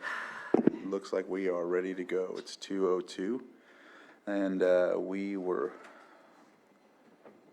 at our non-timed items, and it looks like we have 7.5. Consideration of update of 2022 committee assignments for members of the Board of Supervisors, and I'll give the floor to CAO. Thank you, Chair. So in hoping to provide an easier way to go through the committees, what we did was we just put Supervisor Green in those former positions that were held by Tina, and hoping if you wanted to go through that to see if there are any changes, or if a supervisor wished to retain a position if they were working on something that they wish to continue to the end of the year, I'll just bring that forward for discussion. Again, just to remind you that this is to the end of the year, then we come back in January with a new committee review and assignments. So with that. Supervisor Sabatier? Yes, thank you for bringing this forward for us to review. I know that I've had a conversation with Supervisor Green about an exchange. I have committed myself to Hope Rising and would like to continue that commitment. And in exchange, I know that Supervisor Green shared interest in the Drought Task Force. And I'm okay with that exchange. I definitely enjoyed also the work that I'm doing with First Five and the COC. I plan on continuing to at least attend those meetings because there's certain things that I have initiated that I want to make sure I continue to pay attention to. And so if it's possible on those, I don't have it right in front of me. You can be the alternate. If it's possible to be Yeah. the alternate, that would Yeah. be amazing. For COC? COC. Yeah. And First Five, I think I already am the alternate, the way that it's set up, so that works. Those are my only changes that I am requesting.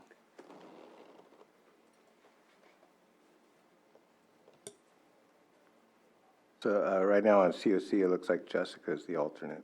Yep. And I would be taking her spot on that. Then who would be the primary, me? Oh, you You. slide in as alternate and I would, okay. You've already slid in according to this proposal. Oh, did you? Yeah, I got two yellow highlights. All of that sounds familiar and sounds acceptable. Well, in the COC, if you're not there, they can't have the meeting. Don't they have very strict bylaws? No, what it is if you're not there, you can't vote or something like that, so it's like, it's that, I remember Tina saying that before, like, Don't because miss- I was the alternate, and she's like, no, I'll go to the meeting because you haven't been to one, so, yeah, so. Continuum of care. Oh, no, good, yeah, And again, we're going to revisit this all in January? yes. Right, okay.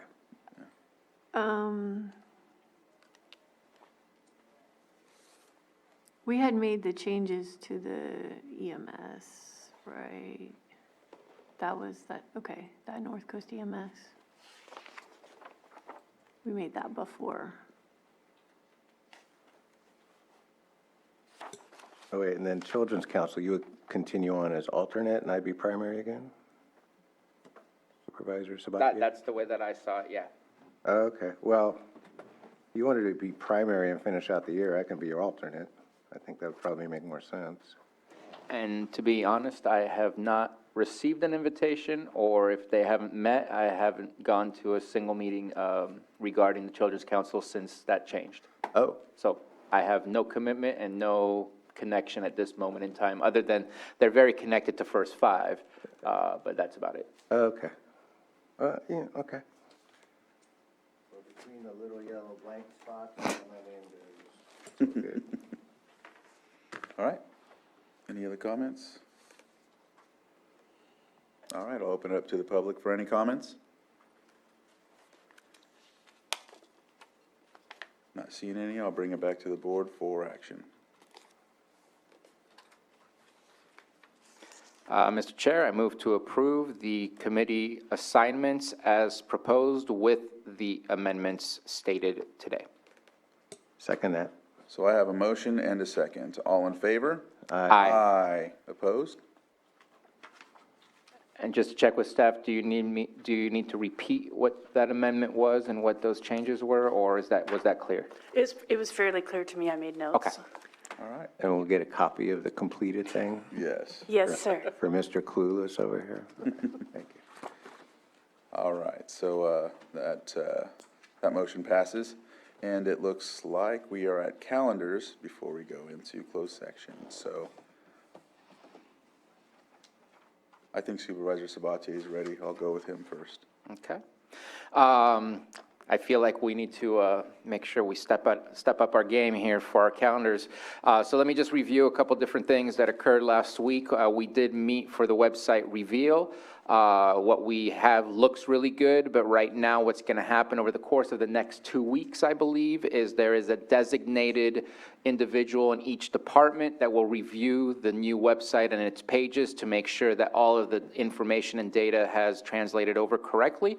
And I believe that November 15th or something along those lines might be the time where we're moving forward and possibly doing a reveal, but maybe it's December 15th. I forget which, I think it was around the 15th. Yeah, it was November, Okay. if everything goes as planned. And let's just cross our fingers and hope so, but I like the way it looks, and hopefully we'll catch everything before we make it go live, and then we'll bring it to the board for a presentation. Also took part in Hope Rising. I'm not sure if I've made the statements or not, but Hope Rising was the original operator for the Hope Center out in the city of Clear Lake, which is a homeless shelter, but also dedicated to a specific population of those needing some type of medical care, low-level medical care. And Hope Rising is being transferred over to Adventist Health. That should be, and I haven't heard otherwise, but I believe today might be the official day that they take over. But I know there's been a lot of things hanging that up, and so hopefully they'll be able to move forward.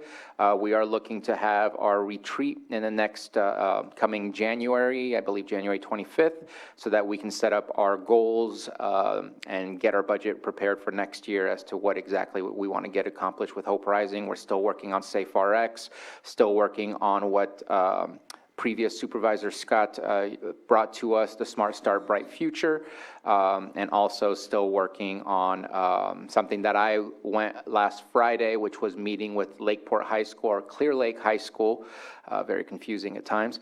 The ACT Club, which is a part of the Hope Rising programs as well, and met with those students to discuss their thoughts and their want from the Board of Supervisors when it came to the rec center and the swimming pool complex.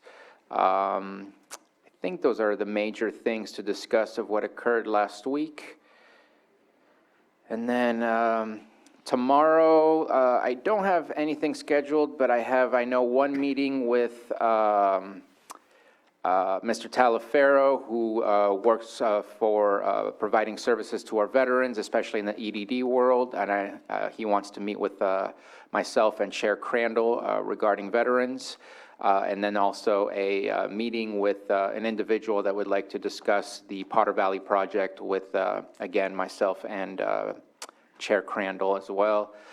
Then on Thursday, there's a couple of things going on with Blue Zones that I'll be taking part in. There's the Continuum of Care meeting is also happening. And then City of Clear Lake is having their meeting, and I'll be attending that. And gotta X that out. And then on Friday, I am busy talking about everything ag. I don't think it's a specific thing. I know we're talking about labor. But I forget. It's walnuts and labor? We already did walnuts. You did walnuts? Yeah, we did walnuts. And we're long past walnuts. But I think that that's mainly what we're discussing. We are starting at the Ripe Farm, so we may be discussing some other, legumes and vegetables and things like that other farmers are growing and bringing to farmers market. But looking forward to that. That's going to be our last day, and we will be graduating, I believe. I don't know if there's a test, but No, we have to have two things we learned from it, and I think you have to present somebody that. I do have to, thank you, I do need to get that presentation prepared.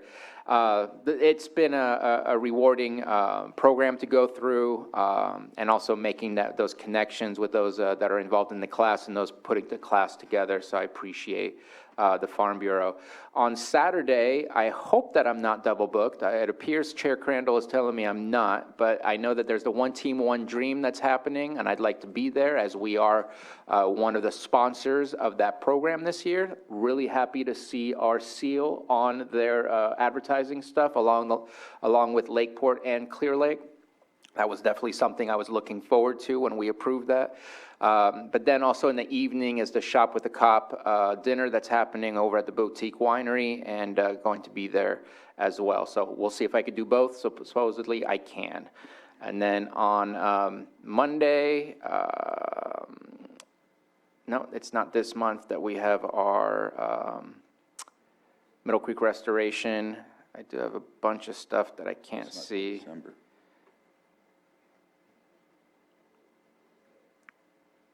Looks like I'm meeting with Hope Rising on Monday, and meeting with our CAO on Monday, and there's a Safe RX meeting on Monday, and then back here on Tuesday, the 8th, for our next supervisor meeting.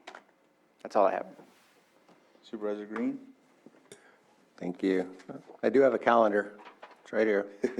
It's a mess. It's haunted. So quite fittingly, yesterday was Halloween.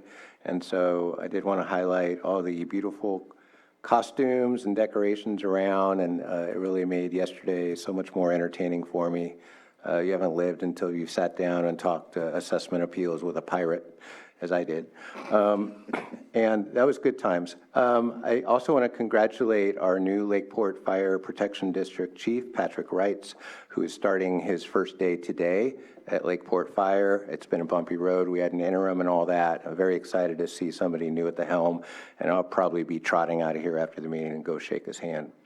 The next 2 weeks, it's all about department heads, and I want to thank Carolyn for doing her very best to schedule my orientation with assorted department heads. As previously stated, my Outlook calendar is haunted, so you may be hearing from Carolyn. You may get responses from me that aren't from me. We'll figure that all out. But tomorrow, I'm going to be meeting with Crystal Marketan out at Anderson Ranch for DSS. On my calendar, I have a 1 p.m. Children's Council meeting, so you're right. I don't know if that's really happening. It's on my calendar, though. I have a 3 o'clock with Animal Control. Thursday, I'm going to meet with the library director. I have a 1 o'clock with Special Districts. I do have Continuum of Care on there, and it sounds like we just juggled that, but you were planning to attend that. Is that correct? I'm the alternate, so it's your choice if you want to be there, and if you're not, I'm happy to. I plan on being there as well, or can cover for you, either way. Well, speaking of orientations, something's got to give. So I have 3 o'clock with Continuum. I have 3 o'clock with Director De Leon. So I'm going to have to resolve that somehow. So if I can get back to you on that. Friday, meeting with Public Health, Public Services, Cooperative Extension. Oh, wait, I'm double booked there as well. Okay, so I'll be meeting with Carolyn to go over my crazy calendar, and then BH at 3 o'clock. Saturday, I'm excited to hear about that One Team, One Dream, but I did want to highlight the first annual Farm Bureau Punkin' Chunkin' Festival. Come watch catapults, air cannons, and trebuchets launch pumpkins through the air in a battle between local FFA chapters. And my initial question to the Farm Bureau is it going to be like a dunk tank? Can we put people up there and just hurl pumpkins at them? And they said no, that would be bad for their insurance. But that'll be out at the Wild Horse Pumpkin Patch and Corn Maze on Thomas Drive out there toward Finley, right off the 29. It is a fundraiser. So get out there and enjoy that and watch them throw pumpkins. Speaking of haunted calendars, next week on the 7th, I'm double booked with Susan Parker. Apologies, I totally missed our first meeting, but she tracked me down. And then I have some more department head meetings next week, including Ag and Public Services and County Council and the aforementioned Pirate. And so I do want to thank Carolyn for coordinating that. That's a lot to take on. And if you're a department head and if you haven't yet responded to that, I would recommend you reach out to Carolyn Purdy ASAP, because if we don't start booking those meetings, I know where you live, and I can go take my own meetings on my own. And that's it. And then the week after that, I'm off to CSAC, including the new Supervisors Institute on the 14th. You only have to do 1 week at a time. Okay, that's just it, CSAC. Thank you. All right. Vice Chair? Yeah, so last Thursday, Supervisor Crandall and I met with the CPUC Commissioner Hawk. Hawk, yeah. Okay. Darcy. Yes, and RCRC, and we had a really long conversation about all the issues that all of us brought forward. It was good. It was good for her to hear about what's happening on the ground, and she wanted more dialogue so the other commissioners can hear about what's happening here in local communities. So it was good. It was a really good start. And then our John Kennedy was there from RCRC, which we're just having many conversations constantly about PG&E. So that was great, and I'm really glad that she made the trip up for the day or for the morning before she headed out. And then I went to the Association of Realtors annual meeting, and I did. No, I have a soft spot in my heart for realtors, and it was a fun meeting, and it was perfect timing because I got to share about our deputy housing position and our deputy economic development position. So all that really fun, exciting stuff that we've been working on, I got to just share with the realtors, and they were really excited. So good. Okay, tomorrow morning, we have both agenda review and TID, the monthly juggle, so fun at the same time. And then I have a call with Cal OES with Jennifer Hogan and JC Hyde, who have they are very interested in how well we work together. And they are trying to develop this in other counties and local collaboration. So this is going to be a great call with them. And then there's a summit that's happening later in the month. So we'll be talking about all those things. In the afternoon, I have a call again with John Kennedy, following up with PG&E issues. Thursday, I am going to be meeting the whole clerk team and the contractor that they've hired to do hazard tree removal in the Fox Drive neighborhood. Clerk, I think I've mentioned before, had a few $100,000 of fire mitigation money or Forest Health. I can't remember which grant funds, but they quickly reallocated that to a really dangerous situation and are helping homeowners with hazard tree removal. So that's really exciting. I think they've taken out over 400 trees. So I'm going to meet out there with them. And Friday morning at 11 is our weekly staff meeting, where we're planning the tree removal from county easements. And so there will be an agenda item next week as we kind of formalize that plan. And then we are having a director's budget workshop for the Risk Reduction Authority here in the board chambers in the afternoon. Sunday is the Fiddler's Jam at Eli Stage Stop, and maybe I can make that. I'm not sure yet. Monday meeting with CAO Parker, and then back on Tuesday, All right. Election Day. Election day. So, yes, last week, let's see, the meeting with Commissioner Hawk, I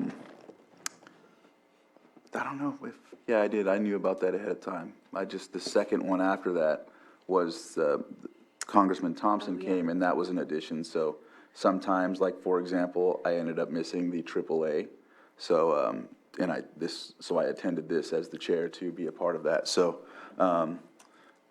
just in case someone was following my calendar and I didn't show up to the AAA. You just want to make sure they knew that I came to be here with Congressman Thompson. But the meeting with Commissioner Hawk went really well.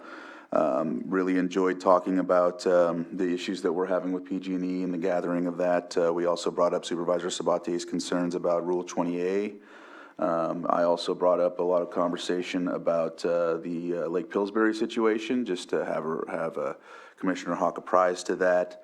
Also threw in the CPUC regarding Cal Water and our situation in Lucerne. So just trying to keep that on schedule and keep those subjects and topics at the forefront of their minds. And so with that, we also talked with Congressman Thompson. Actually, he came to meet with the department heads. And so as the chair, I just came and was part of it as well. Also talked about Lake Pillsbury, and all of the department heads did a very great job accentuating the needs that they have in working and juggling a lot of different tasks and issues with low staffing and things of that nature, and trying to see how he can help at a federal level and giving us any type of assistance, as he already is in many cases, by ensuring that specific funding sources come to us in different initiatives. And so we were just letting him know how grateful we were, and that if he can continue advocating for us in that faction. Let's see, tomorrow, agenda review. I have to meet with a Nice constituent. He wants to look at conducting a development, and we'll see how that goes. It's infancy stages, so I don't want to get too far into it, but for anyone concerned, that's what I'll be meeting with him about. Clear Lake Oaks office is where I'll go after that and spend some time there until I go to my Earth meeting, which I will also conduct my meeting with Bruno and Mr. Talaferro. 2 to 3?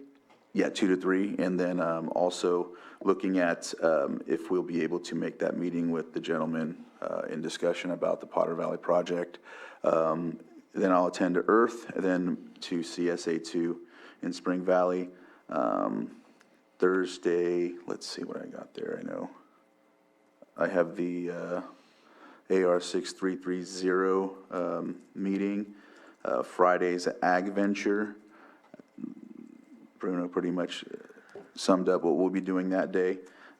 One Team, One Dream will be Saturday, and I'm have to clarify that time. For whatever reason, I think it's at 11 to 5, but I'm looking at my phone calendar, and it doesn't seem to say that, so I got to make sure. But let's see, that's Saturday, and then back here on Monday with a meeting with the CAO, and then back here Tuesday for the Board of Supervisors meeting on Election Day. Can I add something? Add something, please. Okay. One of the things that came out of our conversation with the commissioner was participating in the November 8th workshop with the CPUC. Yeah. And so we'll be needing to take a break during next Tuesday's meeting to jump on That's right. that. And on this Thursday, it looks like we have a meeting to prepare for that at 3 p.m. All right. CAO? Yes, do we have a time, an approximate time when that break will be? Has she responded yet? No, but I'm hoping we can get that nailed down on Thursday. Okay. Sounds good. So I think it looks like we will now go into closed session as we've covered everything on the agenda. With that, I'll read off the closed session items. 9.1, conference with legal counsel, existing litigation pursuant to Government Code Section 54956.9D1, Sabaloni versus County of Lake. 9.222-1184, conference with legal counsel, existing litigation pursuant to Government Code 5456.9D1, Flesh versus County of Lake. 9.322-1185, conference with legal counsel, existing litigation pursuant to Government Code Section 5456.9D1, City of Clear Lake versus County of Lake et al. With that, we will go into closed session. Thank you, and once we come out of closed session, we will determine if there's action or not.